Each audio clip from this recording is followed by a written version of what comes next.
The summer of 1843 brought a cruel heat to Oakshire County, a place where the air hung thick with humidity and secrets. Elmwood Estate stood as a monument to wealth amassed through generations of cotton harvests and human bondage. The sprawling plantation house, with its towering white columns and sprawling verandas, cast long shadows across the manicured grounds as the evening sun dipped below the tree line. Miss Eleanor Caldwell, the 24-year-old daughter of the late plantation owner Judge William Caldwell, stood at her bedroom window, watching the enslaved workers trudge back from the fields. Her father's death 6 months prior had left her the sole heir to Elmwood and its 87 enslaved people. Unlike many women of her position who would have quickly married to secure male management of such holdings, Eleanor had rebuffed every suitor, much to the dismay of her father's former associates and neighbors. "Miss Eleanor, your bath is ready," said Martha, an older enslaved woman who had been Eleanor's personal attendant since childhood. "Thank you, Martha." Eleanor's voice was soft but carried an unmistakable authority. "Has Isaac returned from town with the mail?" Martha nodded, her eyes carefully trained on the floor. "Yes, miss. He's waiting in the study as you requested." Eleanor's pulse quickened. "Tell him I'll be down shortly."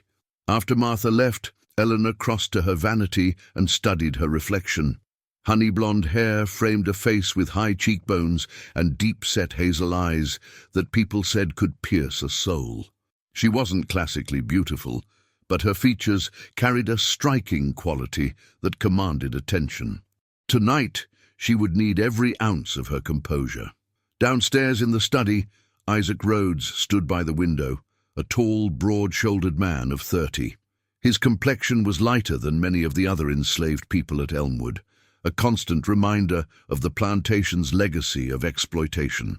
Born to an enslaved mother and an unknown white father, perhaps even Judge Caldwell himself, though no one dared speak such suspicions aloud, Isaac had been raised in an unusual position.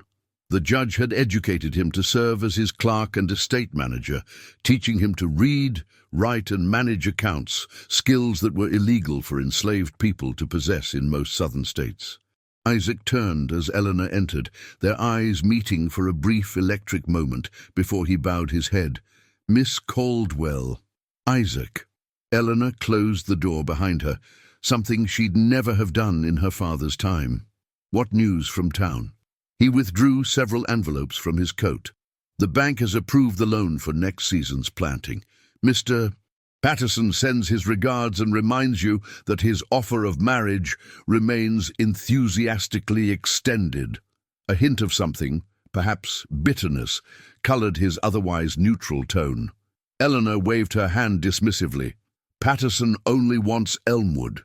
What else?" "There's word that the county sheriff is investigating reports of—" Isaac hesitated, choosing his words carefully. "Unusual arrangements at certain properties, specifically properties where boundaries between master and slave have allegedly been crossed." The room fell silent, the ticking of the grandfather clock in the corner suddenly deafening. They both knew what this meant. For months, Eleanor and Isaac had been conducting a secret affair that defied every social convention and law of their time. What had begun as late-night discussions of plantation business had evolved into something neither had anticipated or been able to resist. "Who reported these allegations?" Eleanor's voice was steady, but her hands trembled slightly. "It's unclear, but Reverend Thornton was overheard at the Mercantile speaking about moral decay and abominations against nature on certain estates." Isaac's expression remained stoic, but his eyes betrayed his fear. "He specifically mentioned properties without proper male Christian oversight." Eleanor turned away, moving to her father's desk, where she ran her fingers along the polished mahogany. "The good Reverend has been eager to see me married off to one of his congregation since Father's funeral." She looked back at Isaac, her jaw set with determination. "But he has no proof." "He doesn't need proof, Eleanor," Isaac said, dropping formality now that they were alone. "Just suspicion. You know what happens to enslaved men accused of relations with white women, and what happens to women who willingly engage in such relations." Eleanor knew all too well. Public hanging for him, social death, and possible institutionalization for her. She moved closer to Isaac, close enough to feel the heat radiating from his body. Then we accelerate our plans. Their plans had been more dream than reality. A dangerous fantasy of escape to the north, perhaps even to Canada or Europe, where they might live as husband and wife. But they had made no concrete preparations, both knowing the near impossibility of their situation. "It's too dangerous," Isaac whispered, though he didn't step away. "The patrols have doubled since those slaves escaped from the Wilkinson plantation last month, and you'd be leaving everything." "What is everything, Isaac? A life of enforcing misery on others? Hosting dinners for people I despise? Marrying some brute like Patterson who wants only my land and my body?" Eleanor's voice rose slightly before she caught herself. "I've made my decision. We leave within the fortnight." Before Isaac could respond, a sharp knock came at the study door. They separated instantly, Isaac resuming his position by the window, Eleanor moving behind her father's desk. "Enter," she called, her voice once again the cool, controlled tone of the plantation mistress. Martha appeared, her expression troubled. "Miss Eleanor, Mr. Thornton and Sheriff Davis are here. They're insisting on speaking with you immediately." Eleanor felt her blood run cold, but maintained her composure. "Show them to the parlor. Offer them refreshments. I'll join them momentarily." After Martha left, she turned to Isaac. "Go out through the side door, return to the quarters and tell no one of this conversation." Isaac hesitated. "Eleanor, go," she insisted. "Whatever they suspect, they have no proof. I'll handle this." After he left, Eleanor took several deep breaths, steadying herself for the confrontation to come. She checked her appearance in the small mirror on the wall, pinched color into her cheeks, and headed for the parlor. Reverend Thornton and Sheriff Davis stood as she entered. The Reverend, a gaunt man with deep-set eyes and a perpetual frown, clutched his Bible as though it were a shield. Sheriff Davis, portly and red-faced, twisted his hat in his hands, clearly uncomfortable. "Gentlemen," Eleanor greeted them coolly, "to what do I owe this unexpected visit?" Reverend Thornton spoke first. "Miss Caldwell, we come on a matter of grave concern. There have been disturbing reports regarding this estate." "Reports?" Eleanor raised an eyebrow, seating herself and gesturing for them to do the same. "Of what nature?" "Miss Caldwell," Sheriff Davis interjected, "perhaps it would be best to speak plainly. There have been allegations of improper relations between yourself and one of your Negro slaves, a man called Isaac." Eleanor laughed, the sound deliberately light and dismissive. "And who has made these ridiculous claims? One of my rejected suitors, perhaps? Or maybe one of the neighboring plantation owners who've been trying to purchase Elmwood at half its value since my father's death?" Reverend Thornton's face darkened. "The source is not important. What matters is the moral well-being of this community and your soul, Miss Caldwell. A woman alone is vulnerable to temptations and corruptions. It is not natural for a lady of your standing to manage an estate of this size without male guidance." "I wasn't aware that my father's will stipulated the need for male guidance, Reverend," Eleanor replied, her tone icy. "As for these absurd allegations, Isaac Rhodes has been this plantation's manager since before my father's passing. He was educated by my father specifically for this purpose. Our interactions are strictly professional and always conducted with propriety." Sheriff Davis shifted uncomfortably. "Miss Caldwell, no one is making formal accusations at this time. But you must understand the seriousness of such rumors. If they were to persist, Eleanor cut in, "I would be forced to consider legal action against those spreading such damaging falsehoods. Now, unless you have actual evidence of wrongdoing on my part, I believe our conversation is concluded." The men exchanged glances. Reverend Thornton opened his mouth as if to object, but Sheriff Davis placed a restraining hand on his arm. "We've taken enough of Miss Caldwell's evening," the sheriff said. However, Miss Caldwell, I would advise you to consider the concerns of the community. Perhaps accepting one of the marriage proposals you've received would put these rumors to rest." Eleanor stood, signaling the end of the visit. "I appreciate your concern for my reputation, gentlemen, but I am quite capable of managing both Elmwood and my personal affairs. Martha will see you out." After they left, Eleanor returned to the study, her composure crumbling as soon as the door closed behind her. She sank into her father's chair, hands shaking. The visit confirmed her worst fears. They were being watched, and time was running out.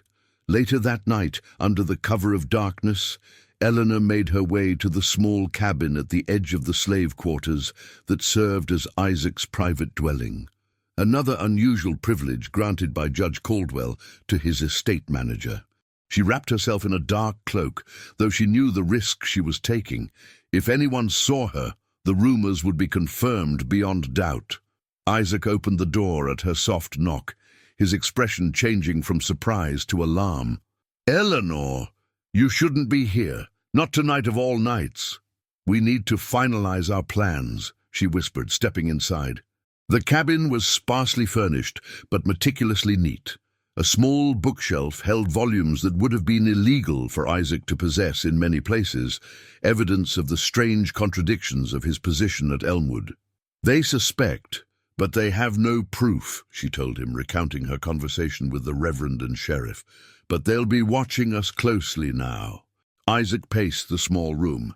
"The Underground Railroad contact in Charleston said they could help us, but we need to reach the city first.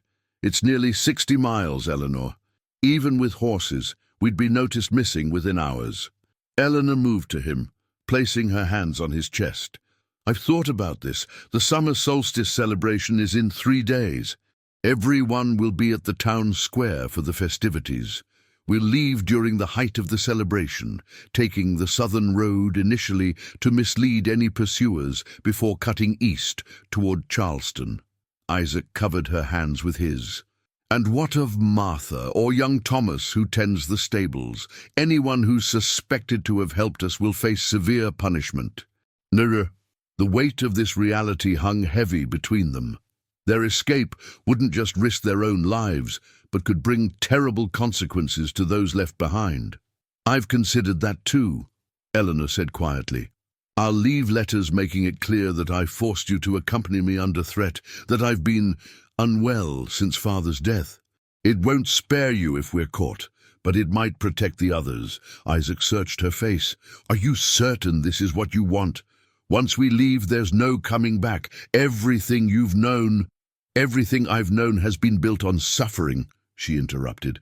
"My comfort has come at the cost of lives like yours. I can't live with that knowledge and do nothing." She reached up to touch his face. "And I can't live without you, not anymore."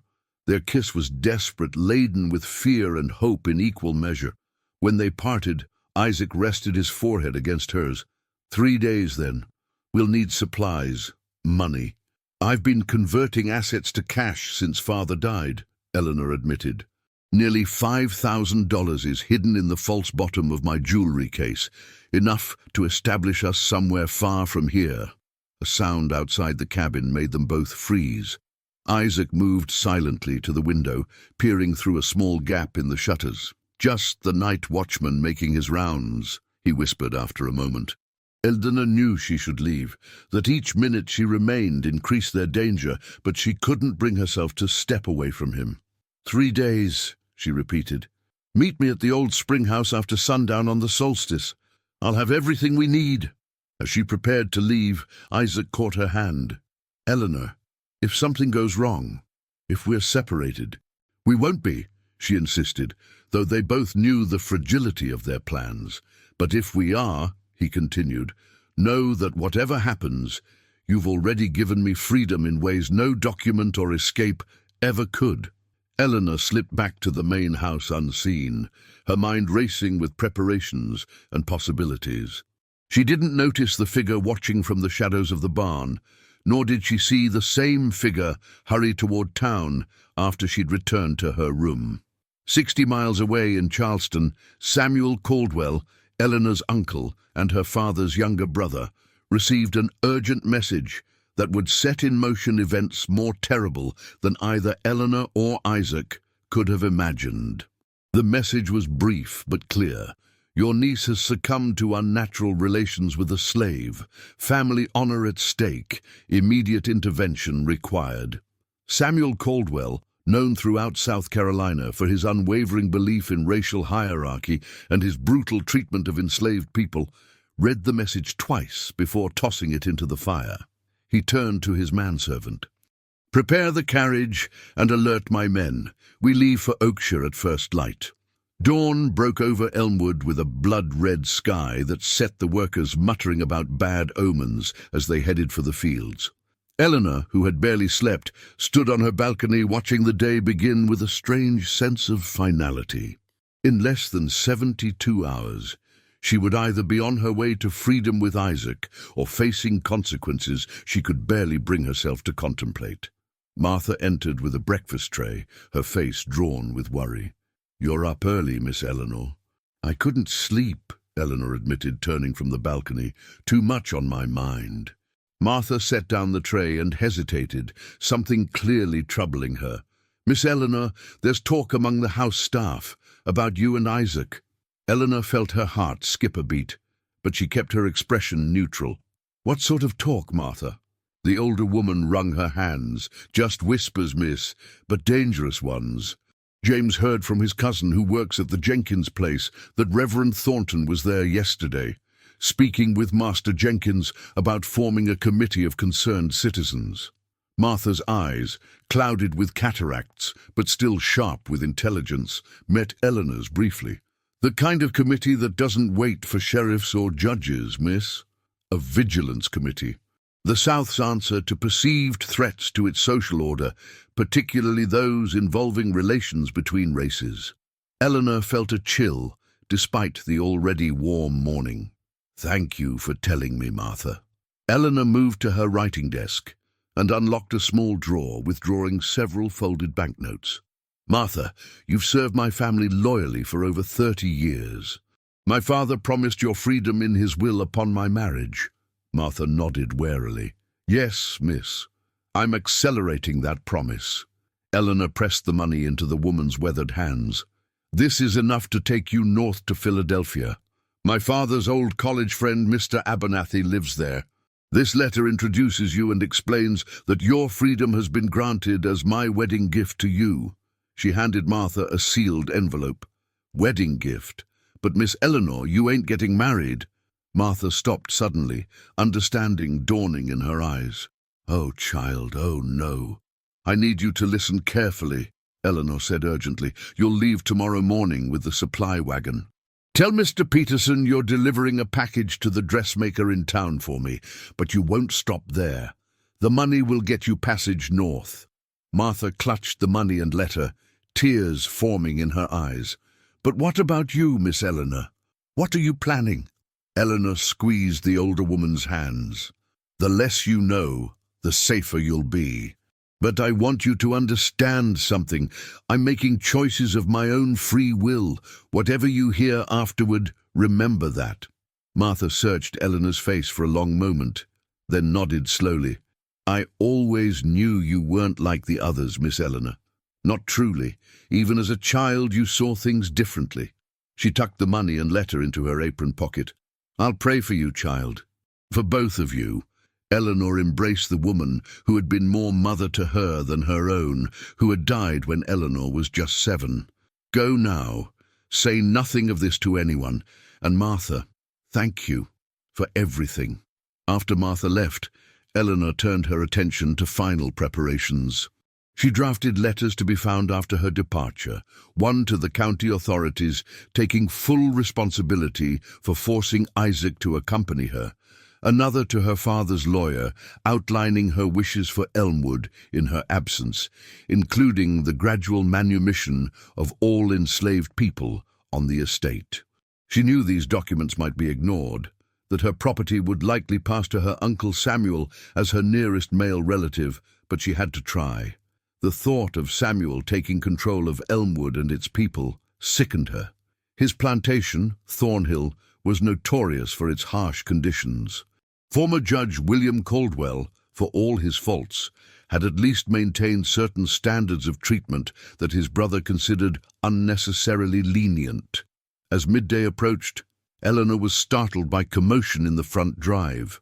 Moving to the window, she saw a carriage she didn't recognize pulling up, accompanied by 4 mounted men. Her blood ran cold when a familiar figure emerged from the carriage. Uncle Samuel. His unexpected arrival could not be coincidence. Somehow, he knew or suspected what she was planning. Eleanor took several deep breaths, steadying herself. She would need every ounce of composure to face him. Samuel Caldwell was an imposing figure, tall and broad-shouldered like his brother had been, but with none of the former judge's restraint or civility. At 51, his once black hair was now streaked with grey, and years of indulgence had thickened his waistline, but he still carried himself with the arrogance of a man accustomed to unquestioned authority. Eleanor met him in the entrance hall, forcing a smile. "Uncle Samuel, this is an unexpected pleasure." Samuel's cold blue eyes assessed her critically. "Eleanor, you're looking well, if perhaps a bit thin. The responsibilities of running Elmwood must be taxing for a young woman alone." "I manage adequately," she replied coolly. "What brings you to Oakshire? I wasn't aware you had business in this county." "Family is always my business, niece." He handed his hat and gloves to the waiting housemaid. "I've come out of concern for you and for the Caldwell legacy your father built." Eleanor led him to the parlour, her mind racing. How much did he know? Who had contacted him? "You should have sent word. I would have prepared for your visit properly." Samuel waved this away, seating himself in what had been her father's favourite chair. "No need for formalities between family, though I must say I'm surprised by the state of things here. The drive needs attention, and I noticed several field hands standing idle as we arrived." "It's rotation day," Eleanor explained, struggling to maintain her composure. "The eastern fields are being prepared for the next planting, while the workers from those sections assist with maintenance around the estate." Her uncle's expression made clear he found this explanation insufficient. "A curious system, not one I would employ at Thornhill." He leaned forward. "But I didn't travel 60 miles to discuss agricultural practices, Eleanor. I've received disturbing reports about your behavior since William's death. So there it was, the true purpose of his visit laid bare." Eleanor felt a cold dread spreading through her chest, but forced herself to appear calm. "Oh, what reports might those be?" "Reports of inappropriate familiarity with your slaves, specifically with the mulatto man who acts as your overseer." Samuel's voice hardened. "Reports that you've been seen visiting his quarters after dark." Eleanor had prepared for this accusation, had rehearsed her denial, but facing her uncle's cold stare made the carefully constructed explanation stick in her throat. Instead, she found herself asking, "Who told you these things?" Samuel smiled thinly. "Does it matter? What matters is the truth of them. The Caldwell name has stood for integrity and proper order in this state for generations. I will not see it dragged through the mud by a niece who has forgotten her place and her race." "My place," Eleanor repeated, anger flaring despite her attempts to remain collected. "And what place is that, uncle? To marry whichever suitable man you or the town elders select. To continue overseeing the enslavement of fellow human beings without question." Samuel's face darkened with rage. "This is exactly the kind of dangerous thinking William indulged in you. I warned him that educating you alongside his clerk would plant ideas unsuitable for a woman of your station. I see now I was right." He stood abruptly, pacing the room. "You will marry Charles Patterson. The arrangements have already been discussed. The wedding will take place within the month." Eleanor stared at him in shock. "You have no authority to arrange my marriage. Elmwood and its management were left to me entirely." "A mistake I intend to rectify," Samuel snapped. "You are clearly unfit to manage this estate or yourself. Patterson is willing to overlook these rumors in exchange for Elmwood's incorporation into his holdings. It's a generous offer considering the circumstances." And if I refuse? Samuel's smile was chilling. Then I will petition the court to have you declared mentally incompetent, a young woman driven to unnatural acts by grief and the burden of responsibilities too great for her feminine mind. You'll be committed to Dr. Hawkins' asylum in Colombia, while I, as your nearest male relative, assume control of Elmwood. The threat hung in the air between them.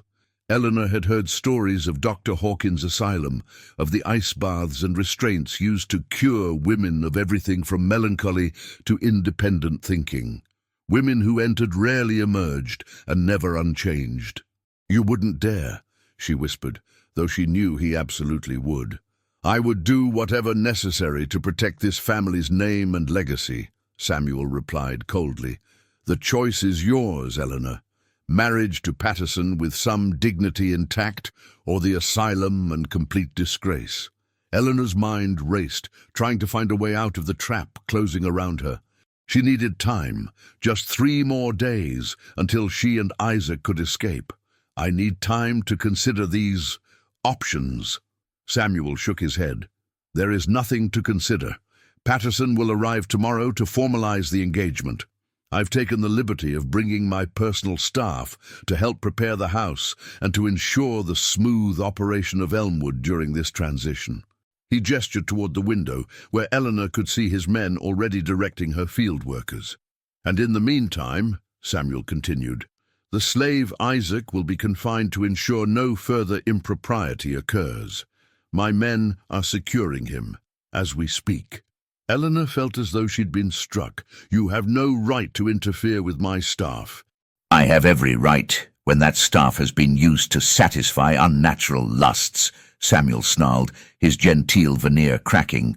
"You should be grateful I'm not having him flogged publicly as an example." A commotion from outside drew their attention. Eleanor moved to the window and watched in horror as 2 of Samuel's men dragged Isaac across the yard. He was struggling against them, his face bloodied from what had clearly been a brutal apprehension. Without thinking, Eleanor rushed from the parlor toward the front door, but Samuel caught her arm in a vice-like grip. "You will remain inside and compose yourself," he ordered. "Any further display will only confirm what I already suspect." "Let go of me," Eleanor demanded, trying to wrench free. "You're hurting me." "Better a bruised arm than a ruined reputation," Samuel replied, tightening his hold. "Now listen carefully, niece. Isaac will be held in the old tobacco shed until Patterson arrives tomorrow. You will not attempt to see him or communicate with him in any way. You will spend the evening considering the generous opportunity you're being offered to salvage your standing in society." He finally released her arm, leaving red marks that would soon become bruises.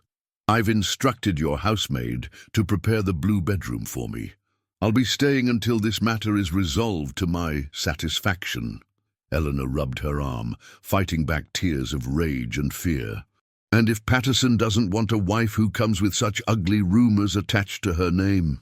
"Oh, he wants Elmwood badly enough to overlook almost anything," Samuel said dismissively.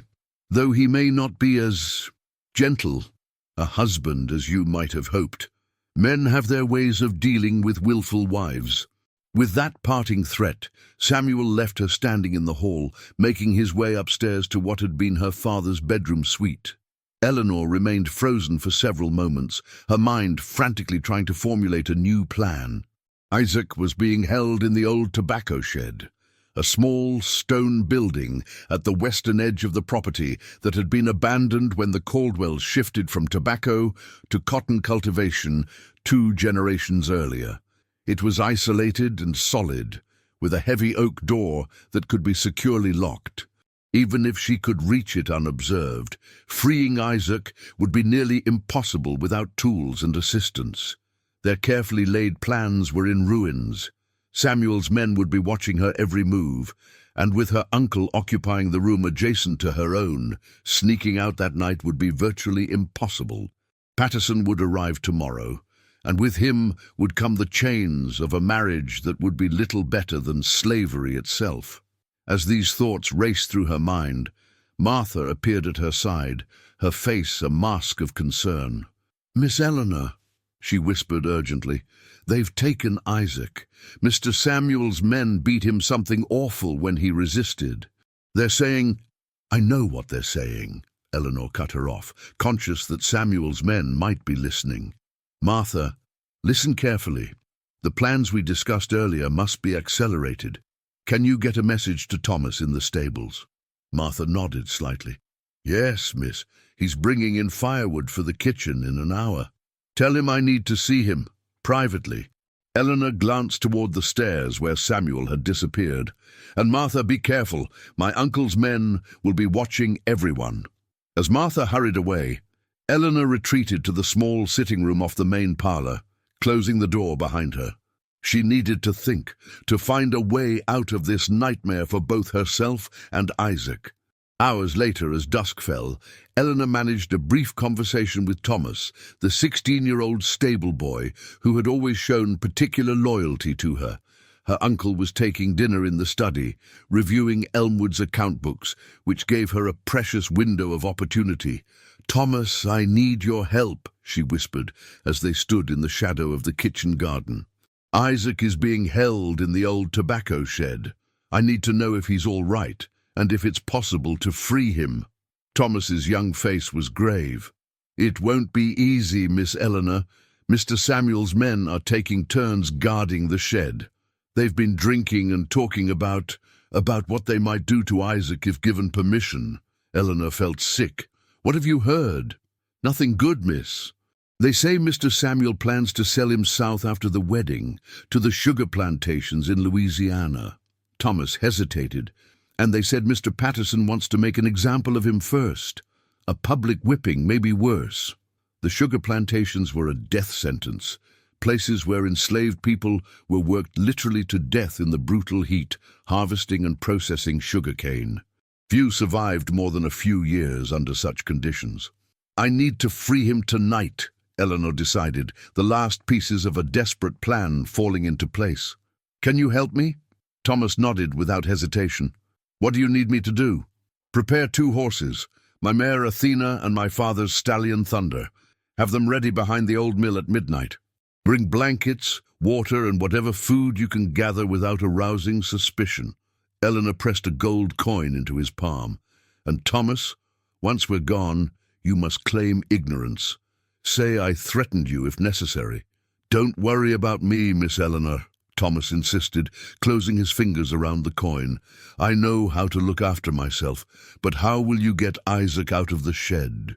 "The door has an iron lock, and one of Mr. Samuel's men has the key." Eleanor reached into her pocket and withdrew a small key. "This opens the back storage room of the groundskeeper's cottage. Inside, you'll find my father's old hunting rifle and ammunition. Bring those to the mill as well." Thomas's eyes widened. "Miss Eleanor, you can't mean to—" "I don't intend to shoot anyone if it can be avoided," she assured him. "But we may need persuasion, and nothing persuades like a loaded rifle." After Thomas left to begin preparations, Eleanor returned to the house.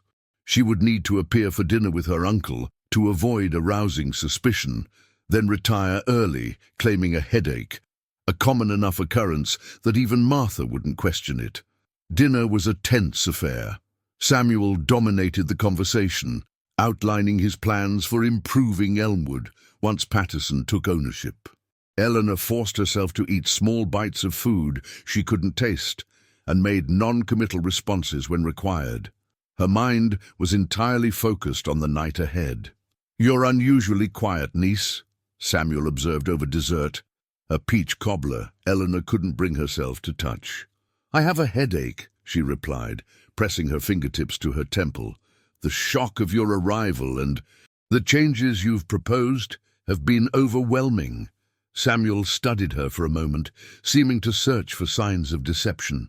"Perhaps you should retire early. A good night's rest might help you see things more clearly in the morning." Eleanor stood, grateful for the unexpected reprieve. "I believe you're right, Uncle, if you'll excuse me." "Of course," he nodded, his expression unreadable. "Rest well, Eleanor. Tomorrow begins a new chapter for Elmwood and the Caldwell name." As she climbed the stairs, Eleanor felt his eyes following her, assessing. At her bedroom door, she was startled to find one of Samuel's men stationed in the hallway. "For your protection, Miss Caldwell," the man said with a smirk that suggested protection was the furthest thing from his mind. "Mr. Caldwell's orders." Eleanor nodded stiffly and entered her room, closing the door firmly behind her. A guard. Of course Samuel would take such precautions. He knew her too well to trust her acquiescence. This complicated matters significantly. She had planned to slip out her window and down the rose trellis once the house had settled for the night, a route she had used before during her secret meetings with Isaac. But with a guard at her door, likely checking periodically that she remained in her room, that plan was now impossible. She paced her bedroom, mind racing. The window offered the only exit, but how to prevent the guard from discovering her absence? Her gaze fell on her bed, and a desperate idea formed. Quickly, she arranged pillows beneath the covers in a rough approximation of a sleeping form, then took out her sewing basket. From it, she withdrew a small vial of laudanum, a common sleep aid among ladies of her station, though Eleanor rarely used it. Tonight, however, it might prove essential. Pouring a small amount into a handkerchief, she approached her door and knocked softly. When the guard opened it, she feigned embarrassment. "I apologize for troubling you, but I find I need a hot compress for my headache. Would you be kind enough to ask Martha to bring one up?" She held the handkerchief to her nose, as if dabbing at watery eyes. The guard hesitated, then nodded. "I'll send someone to fetch her." "Thank you," Eleanor said, allowing the door to remain partially open as a sign of compliance while she retreated to sit on the edge of her bed. Minutes later, Martha appeared with a steaming towel. "Here's your compress, Miss Eleanor," she said, her eyes communicating silent questions. "Thank you, Martha," Eleanor replied loudly for the benefit of the guard, then whispered, "Wait by the kitchen door at 11. I'll need your help." Martha gave an almost imperceptible nod before saying in a normal voice, "Will there be anything else, miss?" "Yes, actually," Eleanor spoke to be overheard. "Would you bring me some warm milk with a touch of brandy? For my nerves." "Right away, miss," Martha replied, understanding perfectly. When Martha returned with the milk, Eleanor took the cup and added 2 drops from her laudanum vial in full view of the guard. "To help me sleep," she explained, noticing his interested gaze. "My father's physician prescribed it for female complaints." She sipped the milk, making a show of its effects, growing slightly drowsy. "You may look in on me if necessary," she told the guard as Martha departed, "but I'll likely be asleep very soon." The guard nodded, his vigilance already relaxing at the sight of her apparent compliance. Back inside her room, Eleanor spat the laudanum-laced milk into her wash basin as soon as the door closed. Now she needed to wait, allowing enough time for the guard to believe she was deeply asleep before making her escape. As the grandfather clock downstairs chimed 10, Eleanor changed into a dark riding dress and sturdy boots, covered by a black cloak. She packed a small satchel with essentials, the money she'd been saving, a change of clothes, her mother's locket, and her father's pocket watch. The rest of her possessions, the fine dresses, the jewelry, the books she'd treasured, would be left behind. At 10:30, she heard the guard's footsteps outside her door, followed by the sound of the knob turning gently. She lay motionless beneath the covers, her face turned away, her breathing deliberately slow and deep. After a moment, the door closed again. It was time. Eleanor moved silently to her window and opened it carefully. The rose trellis outside had supported her weight before, though never while wearing riding attire and carrying a satchel.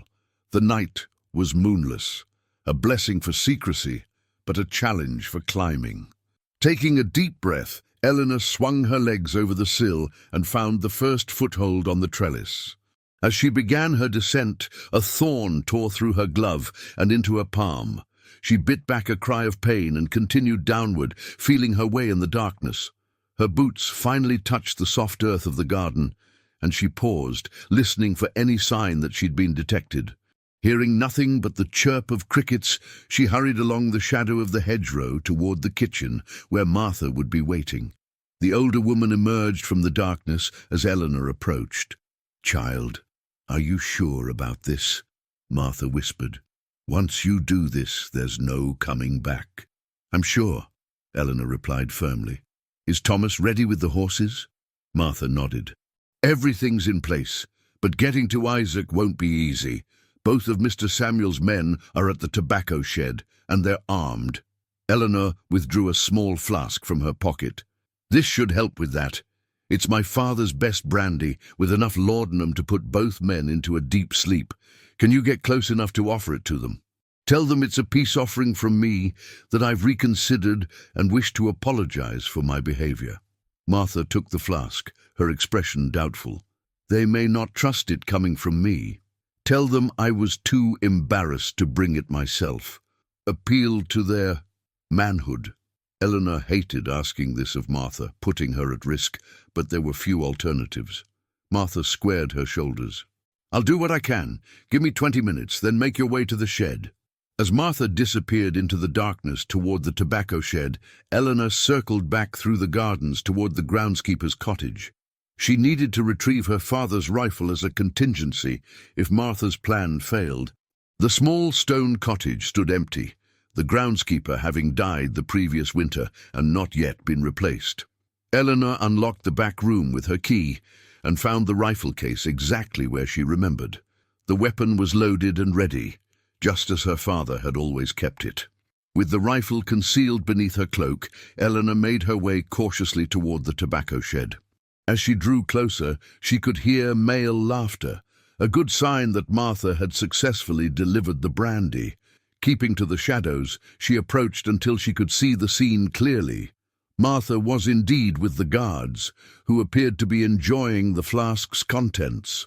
One man was already slumping against the shed wall, while the other was gesturing expansively as he spoke to Martha, his words slurred. Neither seemed to notice as Eleanor crept closer. "You tell Miss Eleanor," the more coherent guard was saying, "that Mr. Caldwell appreciates her cooperation. Mighty fine brandy, this." Martha nodded, her expression carefully neutral. "I'll tell her, sir. She'll be pleased to hear it." The guard took another long pull from the flask, then suddenly staggered. "Strong stuff," he muttered, reaching out to steady himself against the shed door. "Perhaps you should sit a moment, sir," Martha suggested, guiding him to a rough bench beside his already unconscious companion. "Perhaps I should," he agreed, his eyelids drooping. Within moments, he too had slumped into a drugged sleep. Martha quickly retrieved a ring of keys from his belt and hurried to unlock the shed door. "Hurry," she whispered to Eleanor. "I don't know how long they'll sleep." Eleanor rushed inside, the rifle still clutched in one hand. The shed's interior was pitch dark and smelled of old tobacco and newer, more ominous scents, blood and fear. "Isaac!" she called softly. A groan answered her from the back of the shed. Martha found a lantern hanging by the door and quickly lit it, illuminating the space. Isaac was slumped against the far wall, his wrists bound to an iron ring embedded in the stone. His face was badly bruised, one eye swollen shut, and his shirt torn and bloodied. He lifted his head as the light fell on him, his good eye widening at the sight of Eleanor. "Eleanor, what are you doing here?" His voice was hoarse. "If they catch you—" "They won't," she interrupted, rushing to his side and examining his bonds. The rope was tight, and his wrists were raw from struggling against it. "Martha, find something to cut this with." Martha searched the shed and returned with a rusted but still sharp tobacco knife. She worked carefully to saw through the ropes, while Eleanor assessed Isaac's injuries. "Can you stand? Can you ride?" she asked urgently. "I think so," he replied, wincing as Martha finally cut through the ropes. "Where would we go? Your uncle's men will be after us by dawn." "We'll head for Charleston as planned," Eleanor said, helping him to his feet. "The Underground Railroad contact will still be expecting us in 3 days. We just need to stay ahead of any pursuit until then." Isaac swayed slightly but remained upright. "You're risking everything, Eleanor." "I've already lost everything that matters except you," she replied, supporting him as they moved toward the door. "Martha, thank you for everything. The North Road should be clear. God go with you." Tears glistened in Martha's eyes as she embraced Eleanor one last time. "And with you, child, both of you." Outside, the guards remained unconscious as Eleanor and Isaac slipped past them into the night. They made their way slowly through the fields toward the old mill where Thomas waited with the horses. "Miss Eleanor, over here." Thomas's hushed voice guided them to a small copse of trees where he had concealed the horses. Isaac was weakening, the beating he'd received taking its toll, but with Thomas's help they managed to get him mounted on Thunder. Eleanor secured her rifle to her saddle and swung up onto Athena's back. "Remember what I told you, Thomas," she said. "Claim ignorance or say I threatened you. Don't give them any reason to suspect you helped us willingly." The boy nodded solemnly. "Yes, Miss Eleanor, I know what to do." He handed her a small bundle. "Some food and water and a little medicine for Mr. Isaac's wounds." "Thank you," Eleanor said, reaching down to squeeze his shoulder. "You're a brave young man, Thomas."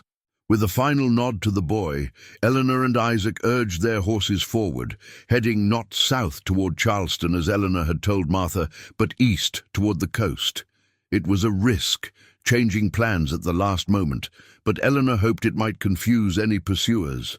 As Elmwood disappeared behind them, Eleanor felt a strange mixture of terror and exhilaration. They had escaped the immediate danger, but the journey ahead would be perilous. They were a white woman and an injured black man traveling alone, suspicious under any circumstances, but potentially fatal given who and what they were fleeing from. Isaac rode silently beside her, his face grimly determined despite his injuries. Whatever pain he was in, he pushed through it, matching her pace as they put distance between themselves and the plantation. "We'll stop at dawn to tend your wounds," Eleanor promised as they rode. "There's an abandoned hunter's cabin near the creek crossing. We can rest there briefly." Isaac nodded, saving his strength. They rode on through the darkness, the rhythm of the horses' hooves marking the first steps of their desperate bid for freedom. Behind them, in the great house at Elmwood, Samuel Caldwell slept peacefully, unaware that his niece and her lover had slipped through his grasp, at least for now. By morning, his rage would set in motion a manhunt that would test the limits of Eleanor and Isaac's courage, endurance, and love.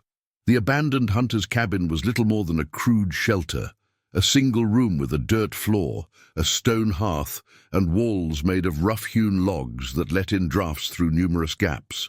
But to Eleanor and Isaac, stumbling in as the first light of dawn crept across the sky, it was sanctuary. Eleanor helped Isaac to a wooden bench against one wall, the cabin's only furniture besides a rickety table. In the growing light, his injuries appeared even worse than she had initially thought. The swelling around his eye had increased, and dark bruises bloomed across his jaw and cheekbone. His breathing was labored, suggesting possible damage to his ribs. "Let me see," she said gently, helping him remove his torn shirt. Isaac winced, but complied. His torso was a map of abuse. Boot-shaped bruises mottled his sides, and several cuts oozed blood where Samuel's men had been less than careful with their fists. "They wanted to make sure I understood my place," Isaac said, his voice a pained rasp. "Your uncle supervised personally." Eleanor's hands trembled with rage as she cleaned his wounds with water from their canteen and strips torn from her petticoat. "My uncle will pay for this," she promised, "for everything." Isaac caught her hand. "No talk of vengeance. We focus on survival now." His good eye searched her face. "You shouldn't have come for me, Eleanor. The risk was mine to take," she interrupted firmly. "I won't debate this, Isaac. I made my choice long before last night." She continued tending his injuries, applying salve from the small medical kit Thomas had provided. Isaac remained silent, occasionally flinching when she touched a particularly tender spot, but otherwise stoic. "Do you think you've broken ribs?" she asked, gently probing a particularly dark bruise on his left side. Isaac drew a careful breath. "Cracked, maybe. Not fully broken. I can still ride if we bind them." Eleanor nodded and set about creating a makeshift binding from more strips of her petticoat. As she worked, the reality of their situation began to settle over her. They were fugitives now, a white woman who had abandoned her position and property, and an enslaved man accused of the unforgivable crime of loving her. The punishment for both, if caught, would be severe. "We can't stay here long," she said as she tied off the binding. "By now, Martha and Thomas will have been questioned. Even if they maintain their ignorance, the search will begin at dawn." "Where will we go?" Isaac asked. "Charleston is too obvious now. Your uncle will have men watching the roads and the railway stations." Eleanor had been considering this since their escape. "We head for the coast. My father had associates in Georgetown who dealt in cotton exports. There's a man there, William Hayward, who once told my father he opposed slavery on principle. He owns ships that run to Boston and New York. Can he be trusted?" Isaac's expression was skeptical. "I don't know," Eleanor admitted, "but we have money. Even men of principle understand commerce." Isaac nodded slowly, then winced at the movement. "How far to Georgetown?" "About 70 miles east. 2 days hard riding, maybe 3 given your condition." Eleanor moved to the cabin's single window, peering out cautiously. The small clearing outside remained empty, the horses tethered to a nearby tree, grazing quietly. "We should rest for a few hours, then continue. We'll stay off the main roads." She returned to Isaac's side, suddenly overcome with exhaustion. The adrenaline that had carried her through the night's escape was fading, leaving her drained. Without thinking, she rested her head against Isaac's shoulder, careful to avoid his injuries. "Sleep," he murmured, his uninjured arm coming around to hold her. "I'll keep watch." "Wake me in 2 hours," she insisted, already feeling her eyelids grow heavy. "You need rest more than I do." Isaac made a non-committal sound, and Eleanor knew he would likely let her sleep longer than agreed, but she was too tired to argue. As she drifted towards sleep, her last conscious thought was of Elmwood and all she had left behind, not with regret but with a sense of shedding a weight she'd carried her entire life. When Eleanor woke, the light coming through the cabin window had shifted, indicating it was well past noon. She sat up abruptly, alarmed that she'd slept so long. "Isaac, why didn't you wake me?"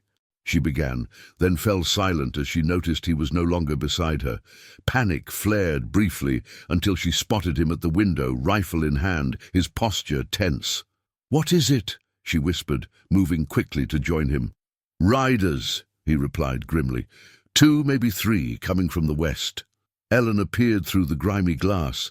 At first, she saw nothing, but then movement caught her eye. Horsemen moving slowly along the edge of the woods, bordering the clearing, still some distance away, but definitely approaching the cabin. "Samuel's men?" she asked, though she already knew the answer. Isaac nodded. "Most likely they're searching methodically. I don't think they've spotted the horses yet. I moved them behind the cabin when I heard the first sounds." Eleanor assessed their options quickly. "We could make a run for it. The woods to the east are dense enough to lose pursuers." "Not with them so close, and not with horses," Isaac countered. "They'd hear us immediately. Then we stand and fight." Eleanor glanced at the rifle in Isaac's hands. "There are only 5 shots, and my aim is compromised with this eye," he said, touching his swollen face. "Even if I hit 2 of them, the others would overwhelm us quickly." The riders were drawing closer, now clearly visible as they emerged from the tree line. There were 4 of them, all armed, spreading out to approach the cabin from different angles. They moved with the confidence of experienced hunters who believed their prey was cornered. "The cellar," Eleanor suddenly remembered. "These hunting cabins often have root cellars for storing game. Look for a trapdoor." They searched frantically, finally locating a small iron ring embedded in the dirt floor near the hearth. Together, they pulled up a wooden hatch, revealing a shallow pit beneath. Not a proper cellar, but a storage space about 4 feet deep and 6 feet square. "It's our only chance," Eleanor whispered, as the sound of hoofbeats grew louder. "Get in." Isaac lowered himself into the space, wincing as the movement strained his injuries. Eleanor quickly followed, pulling the trapdoor closed above them.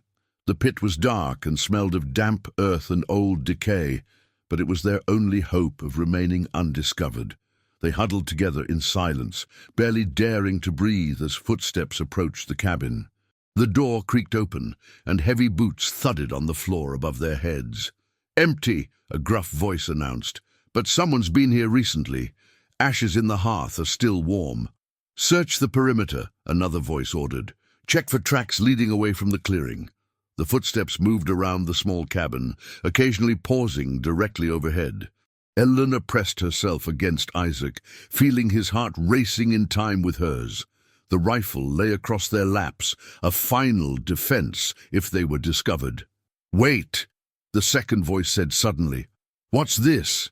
Eleanor froze as the footsteps stopped directly above the trapdoor. Had they left some sign of the cellar's existence? A scuff mark in the dirt, perhaps, or had the trapdoor not settled evenly? There was a moment of terrible silence, and Eleanor tightened her grip on Isaac's hand. This was it. They would be discovered, dragged back to Elmwood, or worse. Then a third voice called from outside. "Found something! Tracks heading east, toward the creek." The footsteps overhead moved away from the trapdoor. "Must have spooked when they heard us coming. Mount up. If we hurry, we can catch them before they reach the main road." The boots thumped across the cabin floor and out the door. Minutes later, they heard the sounds of horses galloping away to the east, following what must have been deer tracks or some other false trail. Eleanor and Isaac remained motionless for nearly an hour, afraid that one of the searchers might have remained behind to watch the cabin. Only when the forest outside had fallen silent except for the normal sounds of birds and insects did they dare to push open the trapdoor and emerge from their hiding place. "We were lucky," Isaac said as they climbed out, his face pale with pain from the confined quarters. "Next time, they'll be more thorough." Eleanor nodded grimly. "We need to move quickly while they're following the false trail. But not east. They'll realize their mistake soon enough and double back." "South, then," Isaac suggested. "We could try for the Santee River. There are swamps there where pursuit would be difficult. And we could follow the river down to the coast," Eleanor agreed. "It's a longer route to Georgetown, but safer than the roads." They gathered their meager supplies and retrieved the horses, who thankfully had remained quiet during the searchers' visit. Isaac needed help mounting, his injuries making the simple action an ordeal, but soon they were moving through the woods at a steady pace, heading south toward the Santee River basin. The afternoon passed in tense silence as they picked their way through increasingly dense forest, avoiding anything resembling a path. Eleanor led the way, using the sun's position and her knowledge of the region's geography to guide them. Isaac followed, focusing on staying upright despite the pain that each step of his horse caused his battered body. As dusk approached, they reached a small stream that Eleanor believed would eventually join with the Santee. They stopped to water the horses and rest briefly. Isaac's condition was deteriorating.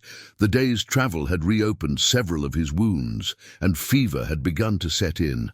"We need to find shelter for the night," Eleanor said, placing a hand against his forehead and feeling the unnatural heat. "And I need to clean your wounds properly." Isaac nodded weakly. "I'll be all right, just need some rest." Eleanor surveyed their surroundings with growing concern. The forest here offered no natural shelter, and they were still too close to the hunter's cabin to risk another man-made structure. They would have to make do with whatever protection the trees could provide. She helped Isaac dismount and settle against the trunk of a large oak tree, then set about making a rudimentary camp. Using branches and her cloak, she constructed a small lean-to to provide some protection from the night air. She dared not risk a fire, despite the chill that was setting in as the sun disappeared. "Drink," she urged, holding their canteen to Isaac's lips. He sipped slowly, his good eye glazed with fever. "I need to check your wounds again." As she unwound the makeshift bandages, Eleanor's heart sank. One of the deeper cuts on his side was inflamed, the flesh around it hot and angry red, the beginnings of infection. She cleaned it as best she could with their limited supplies, but without proper medicine she knew the infection would worsen. "We need to find help," she said softly, more to herself than to Isaac, who had drifted into a fitful sleep. But where? They couldn't risk approaching any plantation or town where news of their escape might have spread. Eleanor unfolded the rough map she'd brought, studying it in the fading light. They were in a sparsely populated area, mostly undeveloped woodland between larger plantations. The nearest settlement would be... Her finger traced the path of the stream they'd been following. If her bearings were correct, it would eventually lead to a small community of free black farmers that had established itself in this region, a place her father had once mentioned with a mixture of grudging respect and concern. Mitchellville, it was called. A settlement of freed people who had managed to purchase land and create their own community away from white oversight. It was a risk. They would be strangers there, and the community would have every reason to be suspicious of a white woman arriving with an injured black man. But they might also find sympathy and the medical help Isaac desperately needed. Eleanor made her decision. At first light, they would follow the stream toward Mitchellville. It was their best hope. She settled beside Isaac, pulling him gently against her to share warmth in the increasingly cold night. Above them, clouds gathered, obscuring the stars. The air grew heavy with the promise of rain. "Hold on," she whispered to Isaac's sleeping form. "Just hold on." The rain began shortly after midnight, a gentle patter at first, that quickly intensified into a steady downpour. The lean-to provided minimal protection, and soon they were both soaked. Eleanor tried to shield Isaac with her body, knowing that the cold and wet would only worsen his condition, but it was a losing battle against the elements. By dawn, the rain had slackened to a drizzle, but its damage was done. Isaac's fever had spiked during the night, and he drifted in and out of consciousness, occasionally muttering deliriously. Eleanor's own body ached with cold and exhaustion, but she forced herself to break camp and prepare for travel. Getting Isaac onto his horse proved nearly impossible in his weakened state. After several failed attempts, Eleanor decided to mount Thunder herself and then help Isaac up to sit in front of her, where she could support his weight.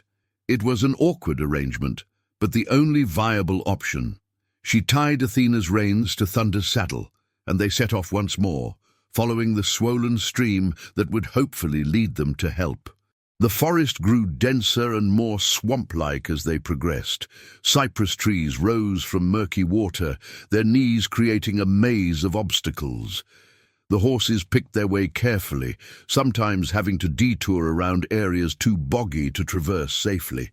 The going was painfully slow, and Eleanor found herself constantly checking the sun's position, worried that they were losing precious time. Isaac's condition continued to deteriorate. His skin burned with fever, and his breathing had become shallow and rapid. He leaned heavily against Eleanor, barely conscious of their surroundings. "Stay with me," she urged, whenever his head lolled too limply against her shoulder.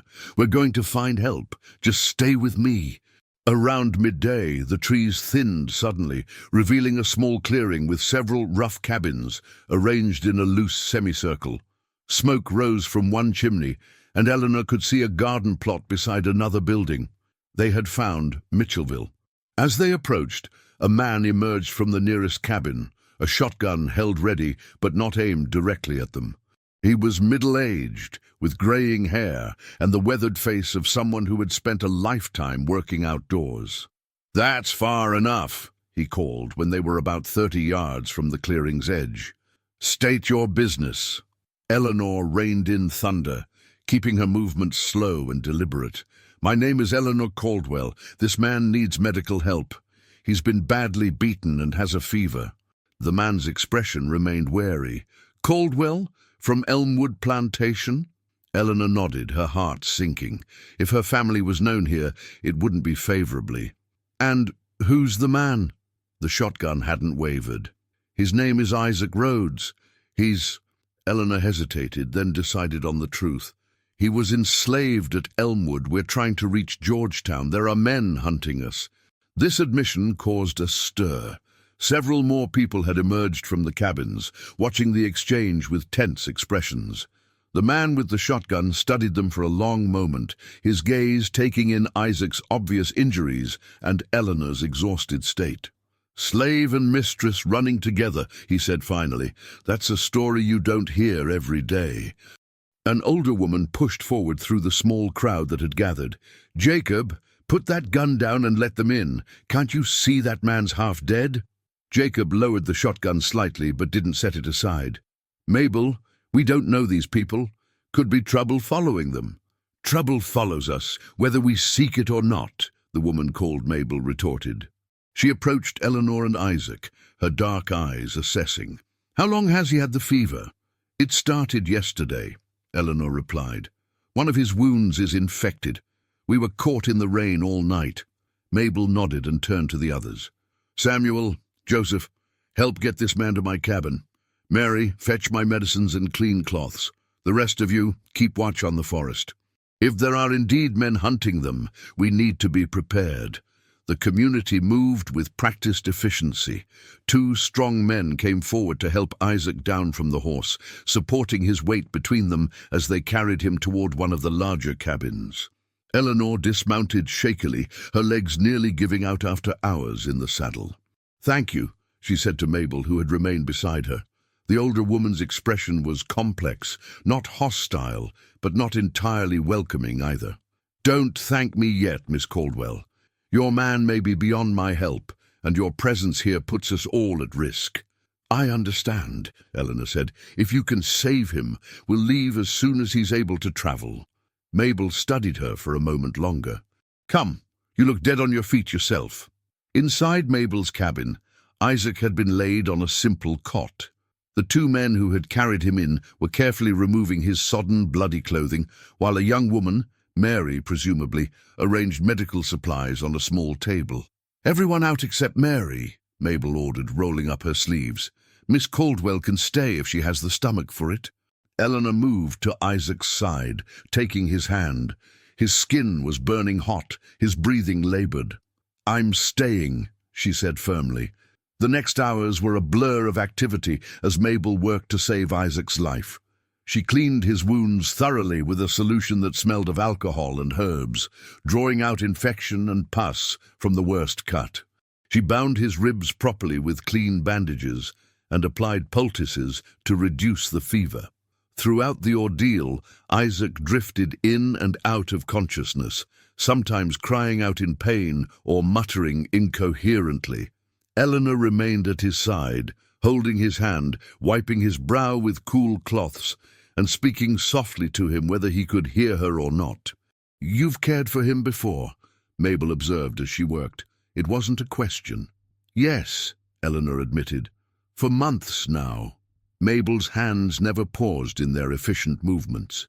"And your uncle discovered your relationship." Eleanor looked up, surprised at the older woman's perception.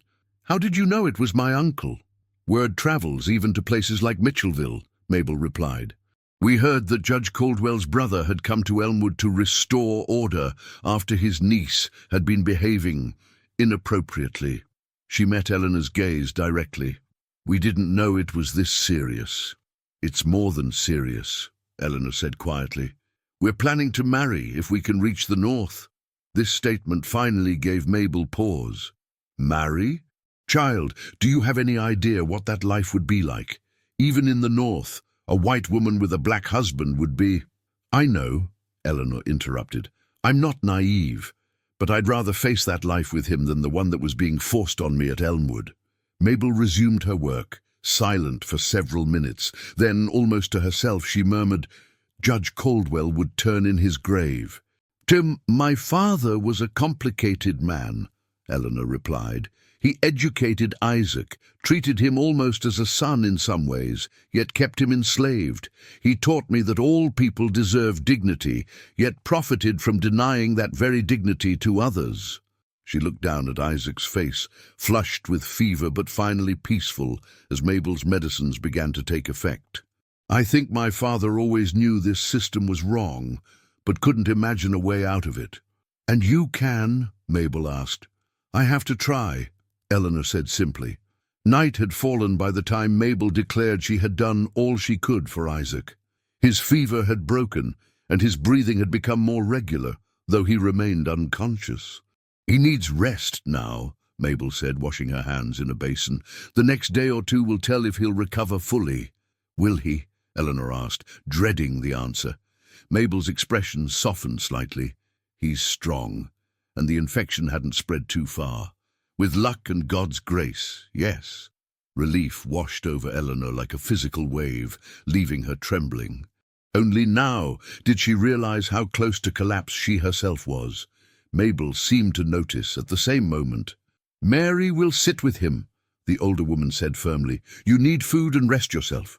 Eleanor wanted to protest, but found she lacked the strength. She allowed Mabel to lead her to the main room of the cabin, where a simple meal of cornbread and stew awaited. Several members of the community had gathered, including Jacob, who had greeted them with the shotgun.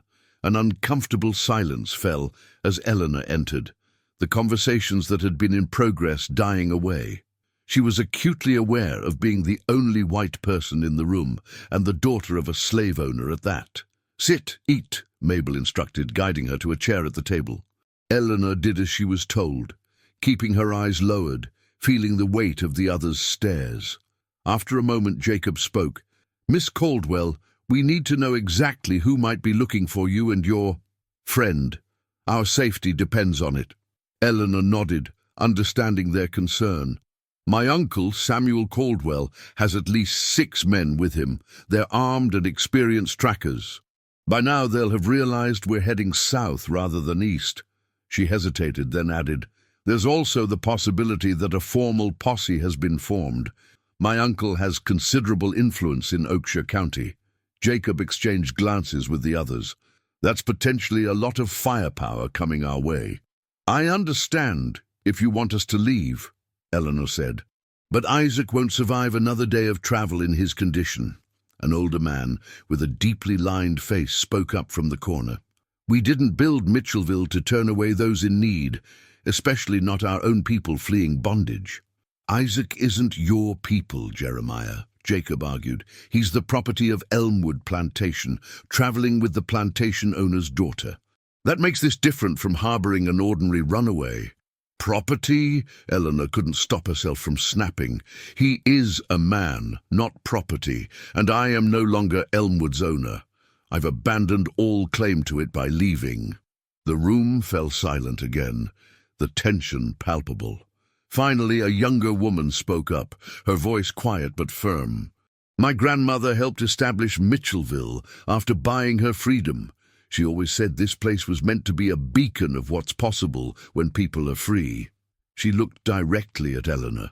"If this woman truly loves a black man enough to give up everything and risk her life to flee with him, then perhaps she sees what few white folks ever do, that we're all just people in God's eyes." Murmurs of agreement and disagreement rippled through the group. Jacob sighed heavily. "It's not about what's right in God's eyes, Sarah. It's about what's safe for all of us." He turned back to Eleanor. "If a posse comes through here looking for you, they won't stop at just searching. They'll use it as an excuse to tear Mitchellville apart, maybe even burn it to the ground. We've seen it happen to other free black settlements." Eleanor nodded soberly. "I know the risk I'm asking you to take. If there was any other way—" Mabel, who had been listening silently, finally spoke. "We'll put it to a vote, as we do with all important decisions, but not tonight. Everyone is tired and tempers are short. We'll decide in the morning." She looked at Eleanor. "Until then, you and Isaac will stay here. I'll continue treating him." The others seemed to accept this compromise, and gradually they filtered out of the cabin until only Mabel, Eleanor, and Mary, still tending to Isaac in the back room, remained. "Thank you," Eleanor said quietly when they were alone. "Regardless of what's decided tomorrow, you've already done more than I had any right to ask." Mabel regarded her with that same complex expression, part suspicion, part curiosity. "Why are you doing this, Miss Caldwell? Truly, there are easier ways to rebel against your family than running off with an enslaved man." The question caught Eleanor off guard with its directness. She considered her answer carefully. "I love him," she said finally, the simple truth of it settling over her like a mantle. I've loved him since I was 17 years old, though I didn't recognize it then. My father saw it before I did. It's why he sent me to Charleston for 2 years, hoping I'd outgrow my attachment. She gave a small, bitter laugh. When I returned, nothing had changed except that we were both older and more certain of what we wanted. And what is that? Mabel pressed. A life together, Eleanor replied simply. A chance to live honestly, without pretending that the color of his skin makes him less worthy of respect or dignity or love. Mabel was silent for a long moment. Then she reached across the table and, to Eleanor's surprise, patted her hand briefly. Get some sleep, child. Tomorrow will come soon enough with its decisions. Eleanor was shown to a pallet on the floor near Isaac's cot, where she could hear his breathing and reach out to touch him if needed. Despite her exhaustion, sleep came fitfully. Every sound from outside made her tense, imagining Samuel and his men discovering their hiding place. She must have eventually drifted off because she woke with a start to the sound of urgent voices outside. Dawn light filtered through the cabin's small windows. Beside her, Isaac stirred, his eyes opening for the first time since they'd arrived at Mitchellville. "Eleanor?" His voice was weak but clear. "Where are we?" Joy surged through her. "A place called Mitchellville. They've been helping us." She quickly explained their situation as she helped him sip water. Isaac processed this information slowly, his mind still foggy from fever and exhaustion. "We've brought danger to these people," he said finally. "Yes," Eleanor admitted. "They're deciding now whether to ask us to leave." Before Isaac could respond, the cabin door opened and Jacob entered, his expression grim. "Miss Caldwell, we have a problem. Riders approaching from the north, at least a dozen men, heavily armed." Eleanor's blood ran cold. "My uncle." Jacob nodded. "One of our people recognized Samuel Caldwell at the front. They're about 2 miles out, moving deliberately, searching each property they pass. They'll be here within the hour," Eleanor calculated. "What did your people decide?" "We didn't get a chance to vote," Jacob replied. "But it doesn't matter now. We need to get you and Isaac out of here immediately. There's a logging path that leads south through the swamp. If you can reach it, you might be able to evade pursuit." Isaac struggled to sit up. "I can ride." "No, you can't," Mabel contradicted, entering behind Jacob. "Not alone, at least." Eleanor looked between them, her mind racing. "If we leave, my uncle will know we were here. He'll punish the entire community." "We'll claim we never saw you," Jacob said. "That you passed through during the night while everyone was asleep, took some food, watered your horses, and continued on." "He won't believe that," Eleanor insisted. "He knows I wouldn't have left Isaac untreated with his injuries." Jacob and Mabel exchanged glances, clearly recognizing the truth of her words. The room fell silent as they grappled with the impossible situation. Then Isaac spoke, his voice stronger than before. "There's another way. Let Eleanor leave alone." All eyes turned to him as he continued. "Tell Caldwell that she came here seeking help for me, but continued on alone when she realized I wouldn't survive. Say I died during the night, and you've already buried me." "Isaac, no," Eleanor protested. "I won't leave you." He caught her hand, squeezing it weakly. "Listen to me. They'll search every inch of this place looking for both of us, but if they believe I'm dead and you've fled alone, they might not tear Mitchellville apart, and they'll focus their pursuit on you, giving me time to recover here." "It might work," Jacob said slowly. "We could show them a fresh grave." "But where would I go?" Eleanor asked, still resistant to the idea of separation. "Charleston," Isaac said firmly. "Continue with our original plan. Find William Hayward, secure passage north. I'll join you when I'm able." "And if you're discovered," Eleanor demanded, "if my uncle realizes you're still alive?" "Then I'll have died trying to be free," Isaac replied, his gaze steady. "Just as thousands of others have before me." The gravity of his words settled over the room. Eleanor felt tears threatening but forced them back. This wasn't a time for emotion, but for clear thinking. "How would I find you again?" she asked, her voice barely above a whisper. "Hayward," Isaac answered. If he's the man you believe him to be, he can help establish contact once I'm well enough to travel." He turned to Jacob and Mabel. "Would you help with that? Ensure a message reaches Charleston when it's safe?" Mabel nodded solemnly. "We have ways of communicating with allies in the city. If this Haywood is trustworthy, we'll get word to him." Eleanor looked at the faces around her. Mabel's determined expression, Jacob's grim resolve, and Isaac's unwavering gaze. She knew he was right. This was their best chance, perhaps their only chance. "All right," she agreed finally. "But I won't leave until the last possible moment." Jacob nodded. "I'll have your horse prepared and post lookouts to warn us when Caldwell's men are getting close." He left quickly, closing the door behind him. Mabel moved to a trunk in the corner of the room and withdrew some clothing. "You'll need to change," she told Eleanor. "Your riding dress marks you as a wealthy white woman. Take these. They belong to my daughter. They're simpler, less likely to draw attention." Eleanor accepted the plain brown dress and shawl.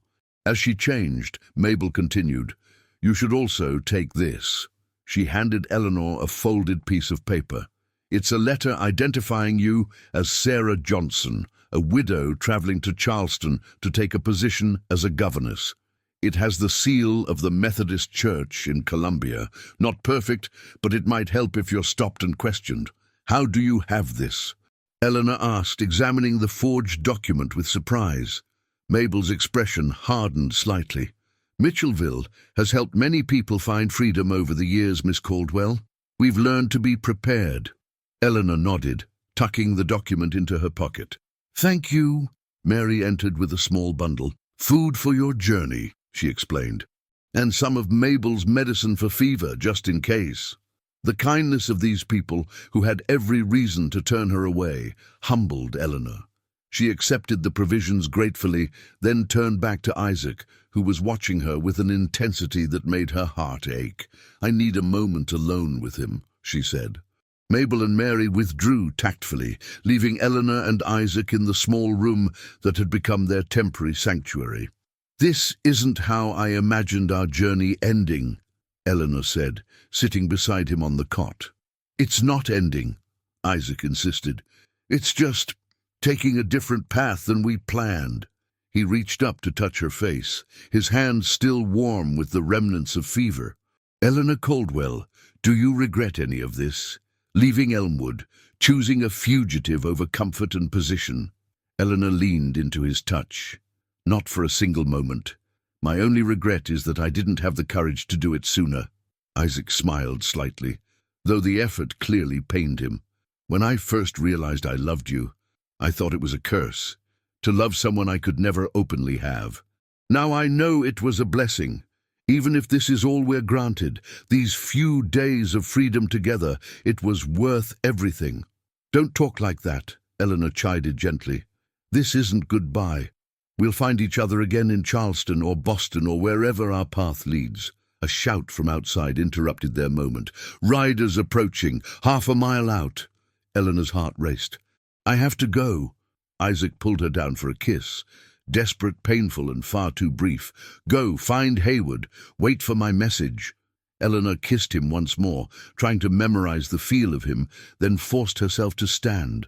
"I love you, Isaac Rhodes. Remember that, no matter what happens. And I love you, Eleanor Caldwell. Now run!" With a final, anguished glance, Eleanor left the room. Jacob met her at the cabin door, Athena's reins in his hand. "They're coming faster than we expected. You need to leave immediately."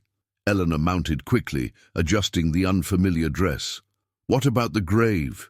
If they arrive before you have time to prepare it—" "Already done," Jacob assured her. "We dug it last night in case this plan became necessary.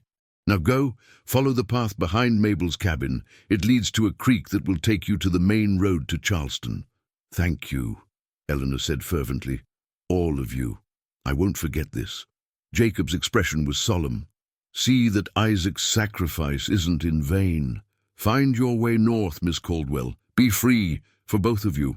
With a final nod, Eleanor urged Athena forward, leaving Mitchellville and Isaac behind, as she raced toward an uncertain future. Behind her, the community prepared to face Samuel Caldwell and his men with a carefully constructed lie that might just save all their lives. The path Jacob had indicated was barely visible, a narrow track through dense underbrush that quickly disappeared into swampy terrain. Athena picked her way carefully, sometimes wading through shallow water that reached her knees. Eleanor kept her eyes fixed forward, refusing to look back, knowing that if she did, her resolve might falter. She had gone perhaps 2 miles when the distant sound of a gunshot froze her in her tracks. It came from the direction of Mitchellville, a single sharp report that echoed across the swamp. Eleanor's first instinct was to turn back, to ride to Isaac's aid, regardless of the consequences. But she forced herself to continue forward. One shot didn't necessarily mean disaster. It could be a warning, a misfire, or even a signal between her uncle's men. Returning would only guarantee capture and destroy any chance of eventual reunion with Isaac. So she pressed on, each hoofbeat carrying her farther from the man she loved, but hopefully closer to the freedom they both sought.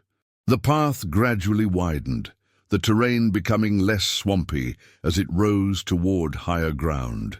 By midday, Eleanor reached the creek Jacob had mentioned, and by late afternoon, she emerged onto the Charleston Road.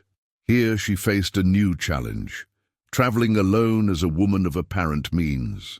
She adjusted her appearance as best she could, arranging Mabel's shawl to appear more like a respectable widow in mourning than a fugitive.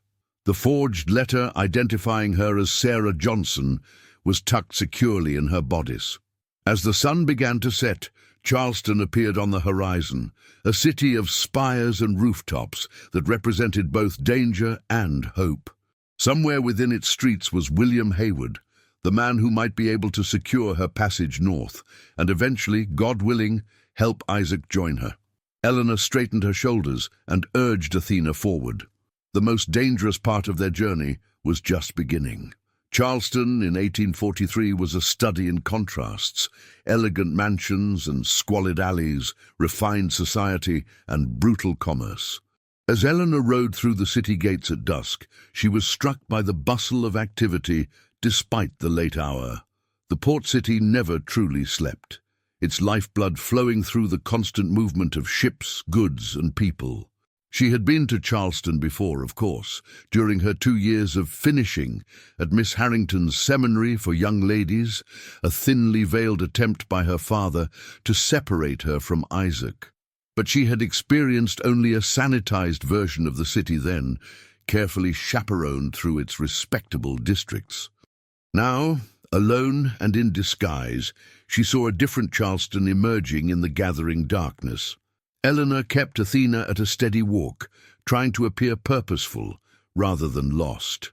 She needed to find lodging for the night before seeking out William Hayward in the morning. But where? Most respectable inns would question a woman arriving alone at this hour, and the less reputable establishments posed dangers of their own.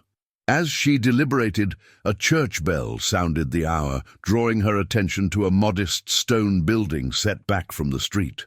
St. Philip's Episcopal Church, she recognized it from her previous visits to the city. And beside it a small building with a lamp burning in the window, the rectory. A plan formed quickly. Churches often provided temporary shelter to travelers in need, especially women. If she presented herself as Sarah Johnson, the widowed governess from her forged papers, perhaps the rector would offer lodging for the night. Eleanor dismounted and approached the rectory door, composing her features into an expression of weary respectability. She knocked firmly. After a moment, the door opened to reveal an elderly man in clerical attire, his white hair forming a halo around his lined face. "May I help you, my dear?" he asked, peering at her with kind but curious eyes. Eleanor dipped into a small curtsy. "Forgive the late intrusion, Father. My name is Sarah Johnson. I've arrived from Columbia to take a position as a governess, but my journey took longer than expected. I was hoping the church might offer guidance on suitable lodging for a lady traveling alone." The rector studied her briefly, taking in her travel-worn appearance and the modest dress that had once belonged to Mabel's daughter. "You appear exhausted, Mrs. Johnson. Have you no arrangements at all?" "I'm afraid not," Eleanor admitted. "The family expecting me wasn't anticipating my arrival until tomorrow. I would be deeply grateful for any assistance." The old man's expression softened. "We cannot have a respectable widow wandering Charleston after dark. You may spend the night in our guest chamber, and in the morning I'll direct you to suitable permanent lodgings." Relief washed over Eleanor. "Your kindness is a blessing, Father. Thank you. I am Reverend Thomas Wilkinson," he introduced himself, stepping aside to let her enter. "My housekeeper has retired for the evening, but I can show you to the room and find you some refreshment." "You're too kind," Eleanor said, "but I should see to my horse first." "Of course. There's a small stable behind the rectory. I'll show you the way." Once Athena was settled with water and feed, Reverend Wilkinson led Eleanor to a modest but clean chamber on the rectory's second floor. He left her with bread, cheese, and tea, promising to check on her in the morning. Alone at last, Eleanor sank onto the narrow bed, the events of the past days crashing over her, the escape from Elmwood, Isaac's injuries, their brief sanctuary at Mitchellville, and that final gunshot that still echoed in her mind. It all seemed impossibly distant and immediate at once. She forced herself to eat something, knowing she would need her strength for what lay ahead. Tomorrow she would seek out William Hayward and discover whether he was truly the ally her father had suggested. Everything depended on it, not just her own freedom, but Isaac's life. Sleep came in fitful bursts, haunted by dreams of pursuit and separation. In one particularly vivid nightmare, she saw Isaac being dragged away by shadowy figures while she stood frozen, unable to move or cry out. She woke, gasping, the first light of dawn filtering through the small window. After washing with the water provided and straightening her borrowed clothes as best she could, Eleanor made her way downstairs. Reverend Wilkinson was already awake, reading at a small desk in the rectory's front room. "Ah, Mrs. Johnson," he greeted her, setting aside his book. "I trust you slept well?" "As well as could be expected after a long journey," Eleanor replied with a polite smile. "Thank you again for your Christian charity." "It is our duty to aid travelers in need," the Reverend said. "My housekeeper, Mrs. Finch, has prepared breakfast in the kitchen. Once you've eaten, I can direct you to your destination. Where did you say your new position was located?" Eleanor hesitated. She hadn't provided this detail the night before. "I'm to serve as governess to the children of Mr. William Hayward," she improvised. "Do you perhaps know of him?" The Reverend's eyebrows rose slightly. "Hayward? The shipping merchant?" "Yes, I know of him, though he rarely attends services here. His business is on East Bay Street, near the harbor." A slight frown creased his brow. "I wasn't aware he had children requiring a governess." "His sister's children," Eleanor explained smoothly. "They're coming to live with him following their mother's recent passing." "Ah, I see." Reverend Wilkinson seemed satisfied with this explanation. "Well, after breakfast, I can provide directions to his offices. It's not a difficult walk from here." Eleanor thanked him and followed his gesture toward the kitchen, where a plump, motherly woman was laying out a simple but hearty breakfast.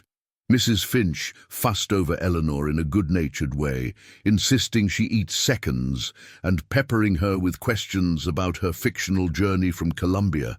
Eleanor navigated the conversation carefully, keeping her responses vague but plausible. She claimed to have taught at a small ladies' seminary in Colombia before accepting the governess position, which explained both her educated manner of speaking and her independent travel.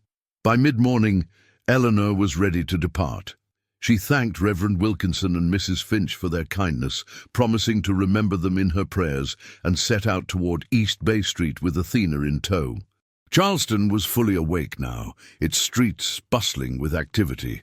Elegantly dressed men and women strolled along the Battery, slaves carried baskets of goods to and from the market, and sailors of all descriptions moved between ships and taverns.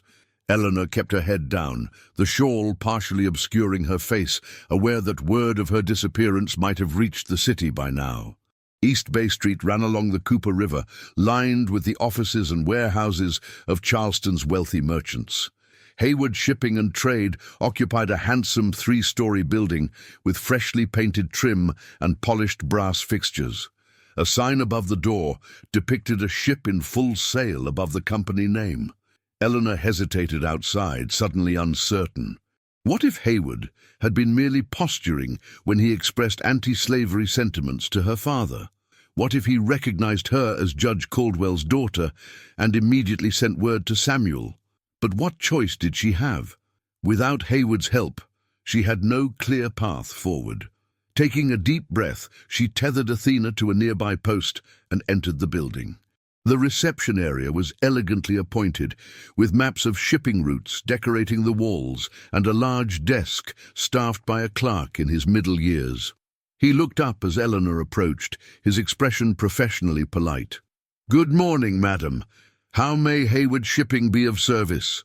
Eleanor kept her voice low but clear. "I need to speak with Mr. William Haywood on an urgent personal matter." The clerk's polite expression didn't waver. "Do you have an appointment? Mr. Haywood is extremely busy and generally sees clients by arrangement only." "I don't have an appointment," Eleanor admitted, "but I'm certain he would want to see me.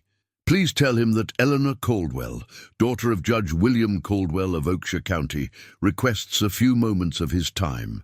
The use of her real name was a calculated risk, but she needed to establish her connection to her father quickly if she hoped to gain Haywood's attention. The clerk's eyebrows rose slightly, but his professional demeanor remained intact. "One moment, please." He disappeared through a door behind the desk. Eleanor waited, heart pounding. She resisted the urge to pace, instead standing perfectly still with her hands folded at her waist as a proper lady would. The minutes stretched interminably. Finally, the clerk returned, his expression now considerably more deferential. "Mr. Haywood will see you immediately, Miss Caldwell. Please follow me." He led her up a flight of stairs to the building's second floor and down a hallway to a large corner office overlooking the harbor. The door was already open, revealing a handsome room dominated by a massive desk and filled with nautical artifacts. A ship's wheel mounted on one wall, a collection of navigational instruments displayed in a glass case, maps and charts covering another wall. Standing beside the desk was William Haywood himself, a tall, broad-shouldered man in his early 50s with salt and pepper hair and the weathered complexion of someone who had spent years at sea before settling into a merchant's life. His eyes, a piercing blue, assessed Eleanor carefully as she entered. "Miss Caldwell," he greeted her, his voice deep and resonant. "This is an unexpected pleasure. Please be seated." He gestured to a chair before his desk, then turned to the clerk. "That will be all, Mr. Peterson. See that we're not disturbed." Once they were alone, Haywood's formal demeanor shifted subtly. He remained standing, studying Eleanor with increased intensity. "I heard about your father's passing some months ago. Please accept my belated condolences. Judge Caldwell was a fair man in our business dealings, more so than many in his position." "Thank you, Mr. Haywood," Eleanor replied. "It's partly because of my father that I've come to you today." Haywood tilted his head slightly, inviting her to continue. Eleanor took a deep breath. "Mr. Haywood, what I'm about to share requires absolute discretion. My father once mentioned that you held progressive views regarding certain institutions in the South. Was he correct in that assessment?" A flicker of wariness crossed Haywood's features. "Judge Caldwell and I had several frank discussions over the years. I respected his intellect, even when we disagreed on matters of social organization." He seated himself behind the desk, his posture more guarded now. "May I ask why you're inquiring about my personal views, Miss Caldwell, and why you've come to Charleston apparently unaccompanied?" Eleanor decided that directness was her only option. "Because I need the help of someone who believes, as I have come to believe, that slavery is an abomination that must end." Haywood's expression remained carefully neutral, but his eyes narrowed slightly. "Those are dangerous words in Charleston, Miss Caldwell, especially for a plantation owner's daughter. I am no longer a plantation owner, Eleanor stated flatly. I've fled Elmwood, Mr. Hayward, in the company of a man named Isaac Rhodes, my father's clerk and an enslaved person under the laws of South Carolina. We were separated during our journey. He remains in hiding, recovering from injuries, while I've come to secure passage north for both of us. For a long moment, Hayward was silent, his face unreadable. Then he stood and walked to the door, checking that it was firmly closed before returning to his desk. When he spoke, his voice was barely above a whisper. What you're describing is a serious crime under state and federal law, Miss Caldwell. Aiding a fugitive slave carries severe penalties. I'm aware of that, Eleanor replied steadily. I'm also aware that there are men and women of conscience who believe such laws are unjust and act accordingly. Hayward studied her intently. And you believe I am such a man? My father thought you might be. I'm gambling everything on that possibility.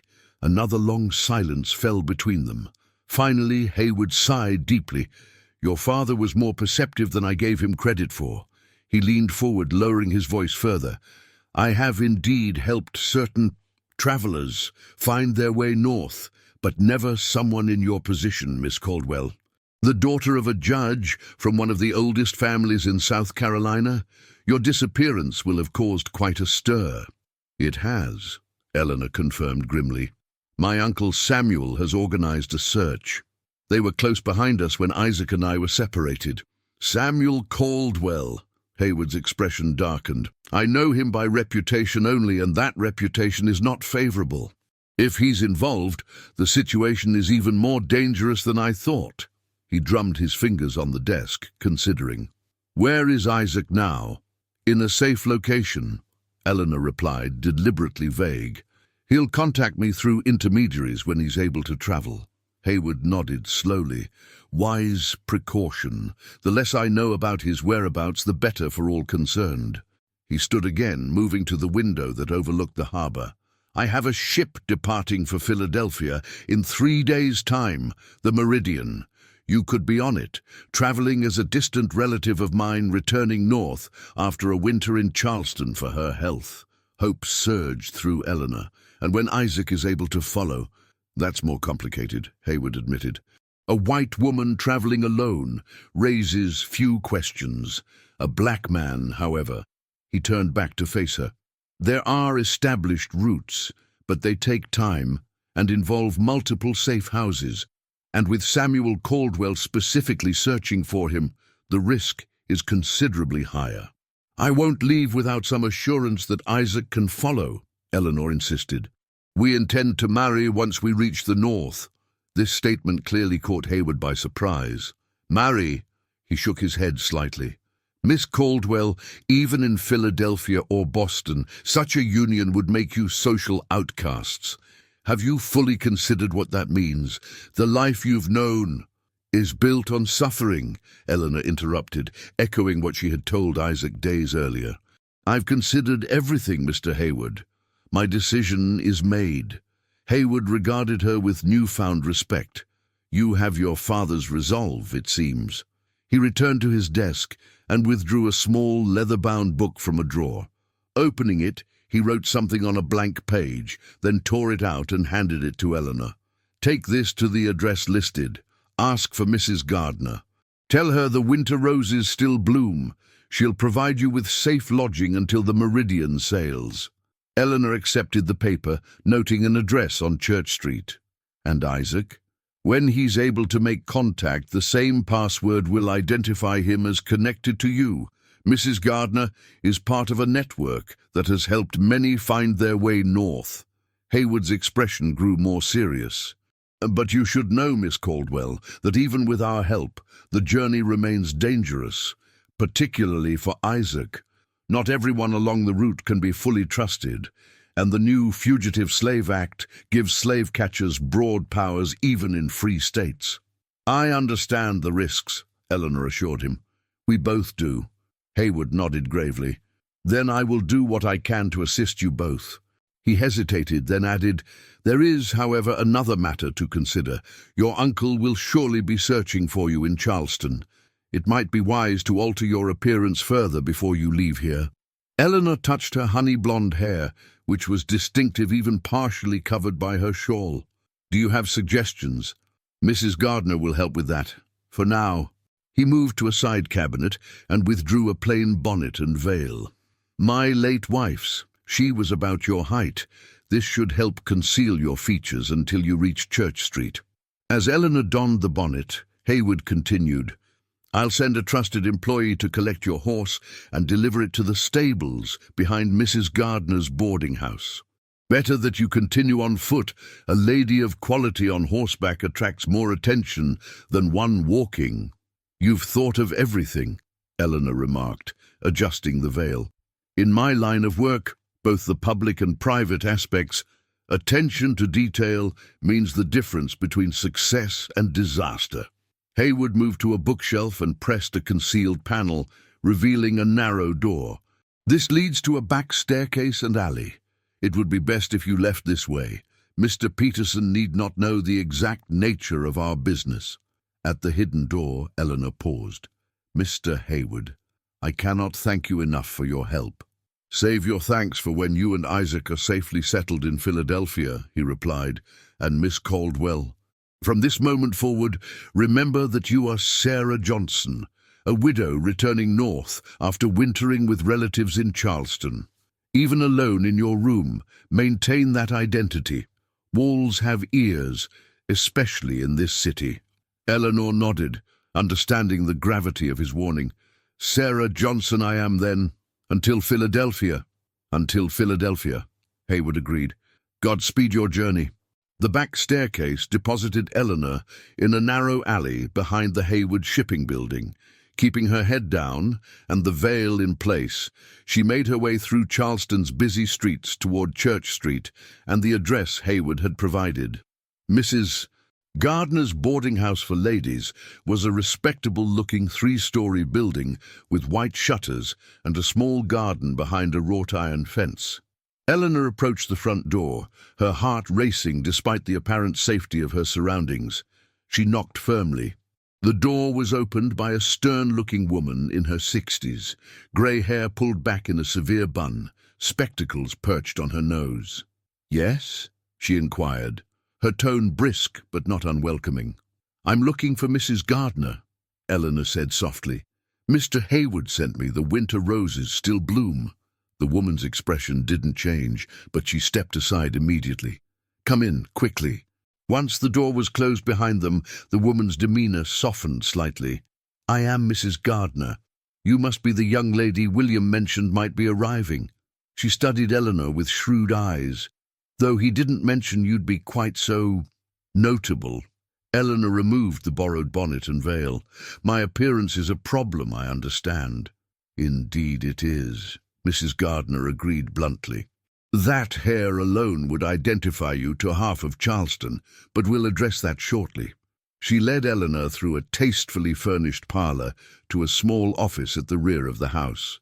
"First, tell me your situation, Miss Caldwell," Eleanor supplied, "but I'm traveling as Sarah Johnson, a widow." Mrs. Gardner nodded approvingly. "Good. Continue using that name at all times." She gestured for Eleanor to sit. "Now, your circumstances." Eleanor provided a concise account of her escape with Isaac, their separation at Mitchellville, and her need to secure passage north while awaiting his recovery. She omitted certain details, the exact location of Mitchellville and the full extent of her relationship with Isaac, but conveyed enough for Mrs. Gardner to understand the urgency of her situation. The older woman listened without interruption, her expression growing increasingly grave. When Eleanor finished, she removed her spectacles and pinched the bridge of her nose. "Samuel Caldwell," she said, almost to herself. "That complicates matters significantly. He's known for his persistence and his cruelty." "You know of him?" Eleanor asked, surprised. "By reputation only, thankfully. But in my line of work, one becomes familiar with those most dangerous to our efforts." Mrs. Gardner replaced her spectacles. "William mentioned the Meridian sales in 3 days." Until then, you'll stay here, in a room at the top of the house where you're least likely to be observed by other boarders. And Isaac? When he's able to travel? Mrs. Gardner's expression softened slightly. We have procedures in place for such situations. When your friend makes contact, he'll be guided along established routes. It may take considerably longer than your journey, but with care and God's grace, he'll reach Philadelphia. And I'll be informed of his progress, Eleanor pressed. When possible, Mrs. Gardner replied, not quite meeting Eleanor's eyes. The fewer messages passed, the safer for all concerned. Eleanor understood what wasn't being said. There would be long periods of uncertainty, perhaps weeks or even months of not knowing whether Isaac had been captured or was continuing north. Now, Mrs. Gardner continued more briskly, to the matter of your appearance. That hair simply won't do. Within the hour, Eleanor sat before a mirror in an attic room, barely recognizing her reflection. Mrs. Gardner had cut her honey-blonde locks short, then applied a walnut-hull dye that transformed them to a nondescript brown. With her distinctive hair now dark and hidden beneath a widow's cap and dressed in the plain black of mourning, Eleanor truly became Sarah Johnson. Much better, Mrs. Gardner approved, studying the transformation. You look every inch the respectable widow of modest means. No one would connect you with Eleanor Caldwell of Elmwood Plantation. Eleanor touched her shortened hair, feeling a curious sense of liberation rather than loss. Like Elmwood itself, her golden hair had been part of an identity she was willingly shedding. Your horse has been delivered to our stables, Mrs. Gardner informed her, though you won't be needing her on the Meridian. I'll arrange for her sale before you depart, adding the proceeds to your travel funds. A pang of regret shot through Eleanor at the thought of parting with Athena, her companion since girlhood, but sentimentality was a luxury she could no longer afford. That's sensible. Thank you. You should remain in this room as much as possible until your departure, Mrs. Gardner continued. Meals will be brought up, and chamber pots provided. The fewer people who see you, the better. After Mrs. Gardner left, Eleanor moved to the small window that overlooked Church Street. From this vantage point, 3 stories up, she could see a slice of Charleston life passing below. Ladies with parasols, gentlemen in top hats, servants running errands, children at play. It was a world she had once been part of but now viewed as an outsider. Her thoughts turned to Isaac, as they did constantly. Was he recovering? Had Samuel's men discovered the deception at Mitchellville? The single gunshot she'd heard still haunted her. Had it claimed an innocent life? The 3 days of waiting passed with excruciating slowness. Eleanor remained in her attic room, as instructed, venturing out only for necessary visits to the water closet at the end of the hall, and then only when Mrs. Gardner assured her the other boarders were out or asleep. She occupied herself by reading books from the small shelf Mrs. Gardner provided and writing in a journal, recording her experiences while they were still fresh in her mind. Someday, she hoped, these accounts might contribute to the growing abolition movement in the North. On the evening before her departure, Mrs. Gardner brought dinner herself, along with final instructions. Tomorrow at dawn, a carriage will take you directly to the Meridian, she explained. The captain is aware of your situation and will ensure you're settled in your cabin before the other passengers board. You'll remain there until the ship is well away from Charleston Harbor. Eleanor nodded, committing the instructions to memory. Once in Philadelphia, you'll be met by associates of ours, Mrs. Gardner continued. They'll help you establish yourself while awaiting news of your friend. Eleanor set down her fork. Mrs. Gardner, may I ask you something? Of course, my dear. Why do you do this? Help people like me and Isaac. It can't be for money. The risk is too great for mere payment. Mrs. Gardner was silent for a moment, her weathered face thoughtful. My husband was a slave trader, she said finally. For 30 years, he bought and sold human beings while I kept our home and raised our children in comfort, purchased with suffering. Her voice hardened. When he died 10 years ago, I found his ledger books. Names, prices, families separated. Children sold away from mothers. husbands from wives. She removed her spectacles, suddenly looking older and very tired. I had always told myself I wasn't responsible, that it was simply business, the way of our society. But seeing those names, those figures, I couldn't hide from my complicity any longer. She replaced her spectacles with a determined gesture. Since then, I've used what he left me to help undo some small fraction of the harm he caused. This house has helped over 200 souls find freedom in the past decade. Eleanor reached across the table and squeezed the older woman's hand. Thank you for sharing that with me, and thank you for your help. Mrs. Gardner squeezed back briefly, then withdrew her hand, her practical demeanor returning. You should sleep now. Tomorrow will be a long day. After Mrs. Gardner left, Eleanor found sleep elusive despite her comfortable bed. Her mind raced with thoughts of the journey ahead and always concern for Isaac. Would he recover fully from his injuries? Would he find safe passage to Philadelphia? Would they truly have a chance at the life together they had dreamed of? Dawn came too soon, and not soon enough. Eleanor dressed in her widow's weeds, packed her few belongings in a small carpet bag Mrs. Gardner had provided, and descended to the kitchen where a light breakfast awaited. Mrs. Gardner was already there, dressed for the day, despite the early hour. The carriage is waiting in the back alley, she informed Eleanor. Best to avoid the front street at this hour. The market vendors are already about. Eleanor nodded, suddenly finding it difficult to speak. This woman had risked her safety and freedom to help a stranger, asking nothing in return. Mrs. Gardner, No speeches, my dear, the older woman interrupted gently. Just live well and freely. That's all any of us can hope to do. With a final embrace, Eleanor followed Mrs. Gardner through the back door to where a plain black carriage waited, its driver a somber-faced man who nodded in recognition, but said nothing. The journey to the harbour took less than 20 minutes in the quiet of early morning. As promised, the Meridian was ready for boarding, its crew making final preparations for departure. The captain himself, a weather-beaten man named Thornton, with the rolling gait of a lifetime sailor, met Eleanor at the gangplank. Mrs. Johnson, he greeted her with a tip of his hat. Welcome aboard the Meridian.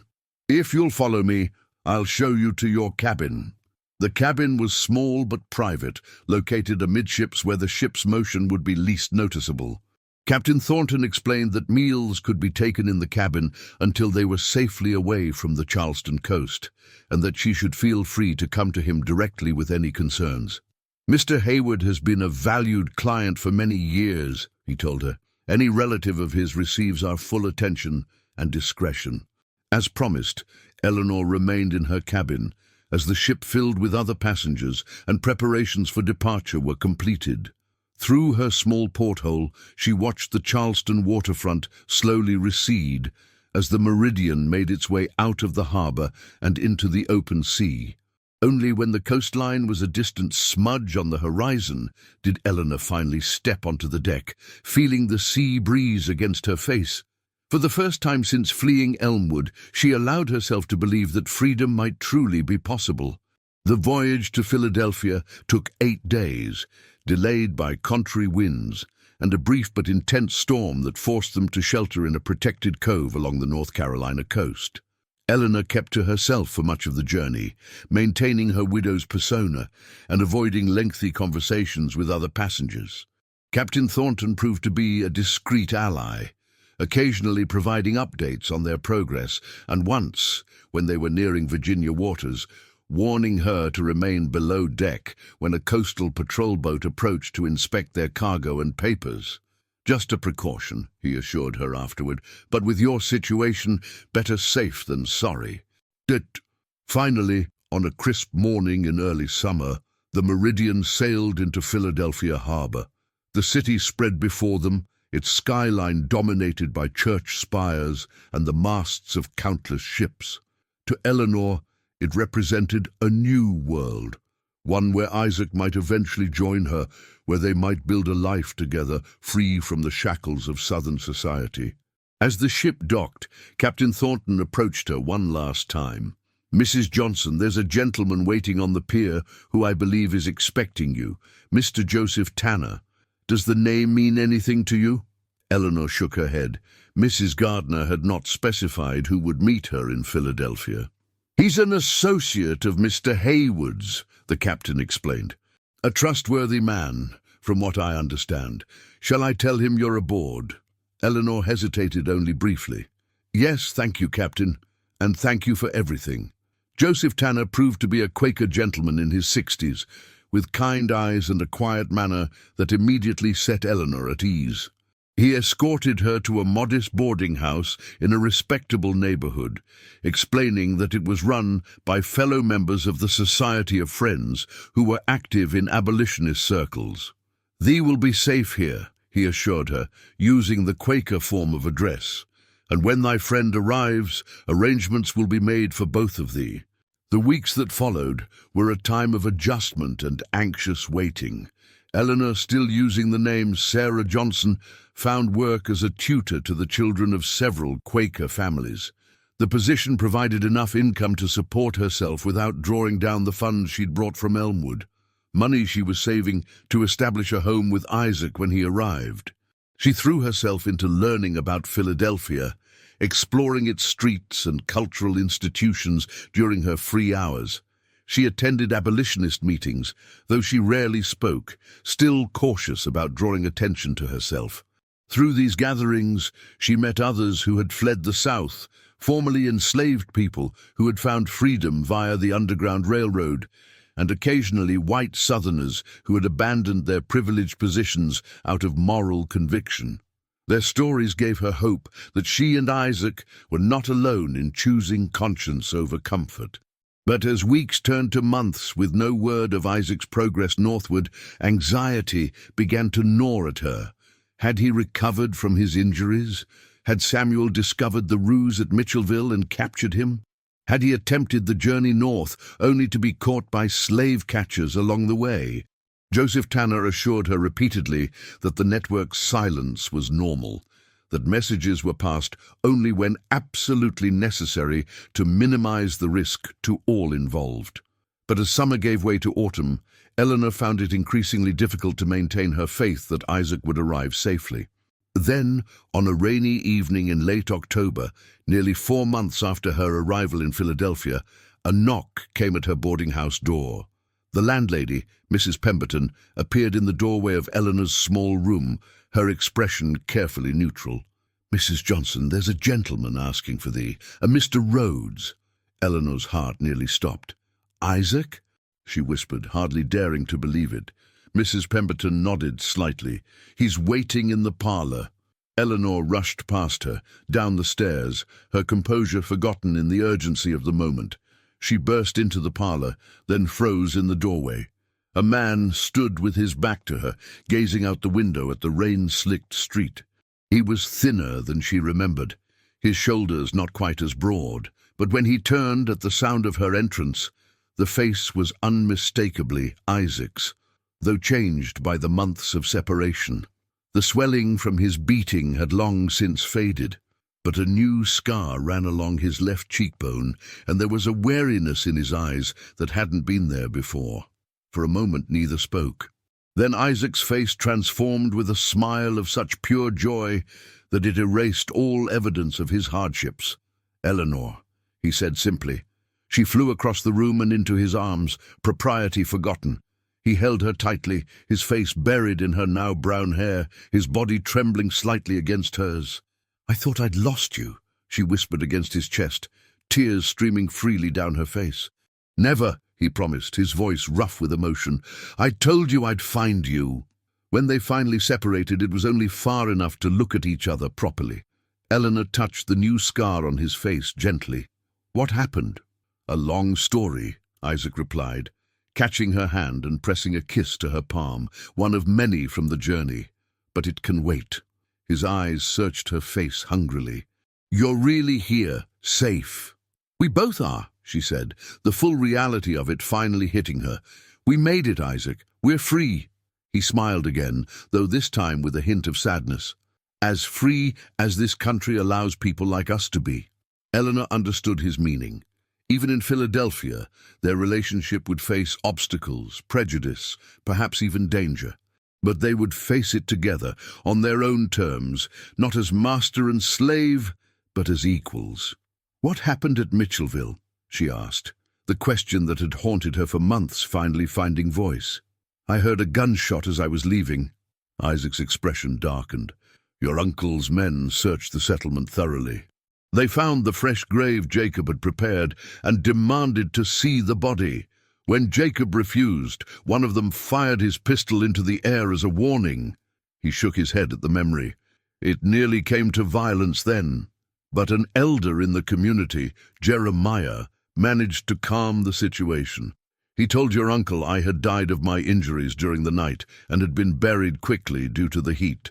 And Uncle Samuel believed this. "Not entirely," Isaac admitted. "He ordered his men to dig up the grave." Eleanor gasped. "What did they find?" "A bundle of cloth wrapped to approximate a body buried with care." A grim smile touched Isaac's lips. Jacob had thought of everything. "When Samuel's men unwrapped it and found only cloth, Jacob claimed I had been buried naked to preserve my one decent shirt for another in need." "And then?" "Then your uncle lost whatever restraint he had left. He had Jacob whipped on the spot, demanding to know where you had gone." Isaac's eyes clouded with guilt. "Jacob never broke, Eleanor. He maintained that you had continued alone, heading south toward Savannah." Eleanor felt sick at the thought of Jacob suffering for helping them. "Is he?" "He survived," Isaac assured her quickly. "Mabel tended his wounds as she had mine. But Samuel and his men destroyed much of Mitchellville before they left, burned crops, broke tools, killed livestock. It was brutal." Eleanor closed her eyes briefly, the weight of what their freedom had cost others settling on her shoulders. "We owe them so much." "Yes," Isaac agreed solemnly, "a debt we can only repay by living well and working for the freedom of others still in bondage." His words echoed Mrs. Gardner's parting advice so closely that Eleanor felt a chill of recognition. Opening her eyes, she studied Isaac more carefully. Beyond the physical changes, there was a new gravity to him, a depth born of his experiences since their separation. "How did you get from Mitchellville to Philadelphia?" she asked. Isaac led her to a small sofa where they could sit side by side, his hand never leaving hers. "It took weeks for me to recover enough to travel. By then, Samuel had returned to Elmwood, but he'd left men watching the roads and rivers. The Underground Railroad conductors, that's what they call themselves, had to find new routes." He described a harrowing journey that had taken him through the swamps of Georgia, into the Appalachian Mountains of Tennessee and Virginia, and finally along a series of safe houses through Maryland and Delaware before reaching Pennsylvania. He had traveled by night, hidden in wagons with false bottoms, once even in a coffin being returned to a northern family plot. "There were close calls," he admitted. "The scar on my face came from a confrontation with slave catchers in Virginia. They didn't know who I was specifically, just another runaway to them. But if they'd captured me..." The thought of Isaac being returned to Samuel's custody made Eleanor shudder. "But you're here now," she said, squeezing his hand. "We both are." "And we will stay that way," Isaac promised. "Joseph Tanner has already spoken with me about employment opportunities. There's a printing house run by abolitionists that needs someone with my skills in accounting and letters." Eleanor smiled. "And I'm teaching. Children of Quaker families mostly. Between us, we should be able to afford a small home soon." A shadow crossed Isaac's face. "Eleanor, you should know. Even here, our life together won't be easy. Mixed marriages are legal in Pennsylvania, but they're far from accepted.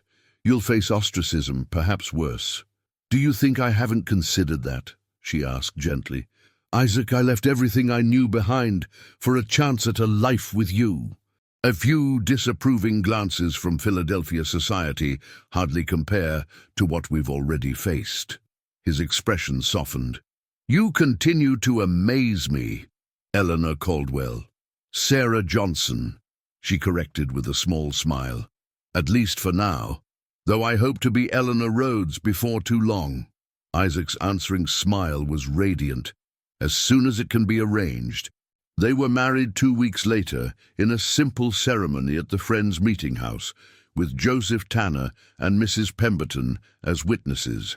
The Quakers, with their belief in the equality of all souls before God, were among the few religious groups willing to sanctify their union. Their life together in Philadelphia was not without challenges. As Isaac had warned, they faced prejudice from many quarters, sideways glances, whispered comments, occasional open hostility. Eleanor was refused entry to certain establishments when accompanied by her husband, and Isaac faced employment discrimination despite his education and skills. But they also found community among like-minded abolitionists and reformers. Their small home became a gathering place for discussions about the future of a nation increasingly divided over the issue of slavery. Eleanor used her insider's knowledge of Southern plantation life to write powerful articles for abolitionist publications, while Isaac's accounting expertise helped track and distribute funds for the Underground Railroad. In the spring of 1844, a letter arrived bearing a Charleston postmark. Inside was a brief note from William Haywood. Mrs. R. Thought you would want to know that S.C. died suddenly last month. Apoplexy, they say. Elmwood passes to a cousin who plans to sell the estate and its assets. Some of those assets may require assistance in the coming months. Our mutual friends are preparing. With regards, W.H. Eleanor read the letter twice, a complex mixture of emotions washing over her. Samuel was dead. The man who had beaten Isaac, who had threatened to have her committed, who had terrorized Mitchellville, gone. And Elmwood would be sold.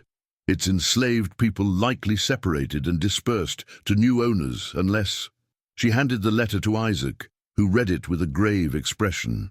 Haywood is telling us there will be more people fleeing Elmwood, he said quietly. People who might need our help when they reach Philadelphia. Eleanor nodded. Martha, Thomas, all the others, they could be separated, sold further south. She met her husband's gaze steadily. We need to be ready to help them. We will be, Isaac assured her, taking her hand. Whatever it takes. As spring turned to summer, they worked with renewed purpose, expanding their connections within the Underground Railroad network and preparing their home to serve as a temporary sanctuary for those fleeing bondage. The ghost of Elmwood would always be with them in some form, the privilege Eleanor had renounced, the scars Isaac would always bear, but they had transformed its legacy from one of oppression to one of liberation. On a warm evening in July 1844, nearly a year after their escape, Eleanor and Isaac sat on the small porch of their Philadelphia home, watching the sunset. Eleanor was reading aloud from a letter that had arrived that morning from Mitchellville, carried north via the same network that had brought Isaac to freedom. Jacob and Mabel send their blessings on your marriage, she read.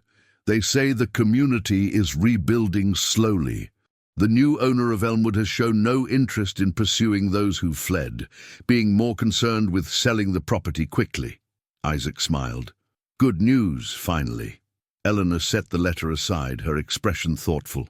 Do you ever regret it? Leaving? All we went through? Isaac took her hand, his thumb tracing the simple gold band on her finger. Not for a moment, do you? No, she said with certainty. Though I still feel the weight of what others suffered to help us, Jacob, Martha, the people of Mitchellville, then we honor their sacrifice by living fully in the freedom they helped us achieve, Isaac said, and by extending that same help to others. As if in confirmation of his words, a soft knock came at their door, the distinctive pattern that signaled the arrival of railroad passengers. Isaac rose to answer it, while Eleanor quickly extinguished the porch lantern. On their doorstep stood a young woman clutching a small child, both exhausted and frightened, but with the unmistakable light of hope in their eyes. Behind them, Joseph Tanner nodded gravely before disappearing into the darkness. Come in, Eleanor said warmly, ushering them inside. You're safe now. As she closed the door behind them, Eleanor caught Isaac's gaze across the room. In that moment of shared purpose, the final remnants of Elmwood's shadow lifted. They were no longer defined by what they had escaped, but by what they had created. A home built on love rather than ownership, on freedom rather than bondage. Their journey had been dangerous, their sacrifices profound, but as Eleanor watched Isaac gently lead their guests to the waiting meal and warm beds, she knew with absolute certainty that they had chosen rightly. In fleeing the false security of Elmwood, they had found something far more precious, not just freedom from slavery, but freedom to love, to build, to become their truest selves. Outside, night fell over Philadelphia, a city of contradictions like the nation itself, not fully free, not fully just, but holding the promise of both. Inside, Eleanor Rhodes, once mistress of Elmwood Plantation, now partner in an unlikely marriage and station on the Underground Railroad, prepared to tell their guests the same words that had sustained her through her own journey. The road ahead is difficult, but you've already taken the hardest step. You've chosen freedom. The rest we'll face together.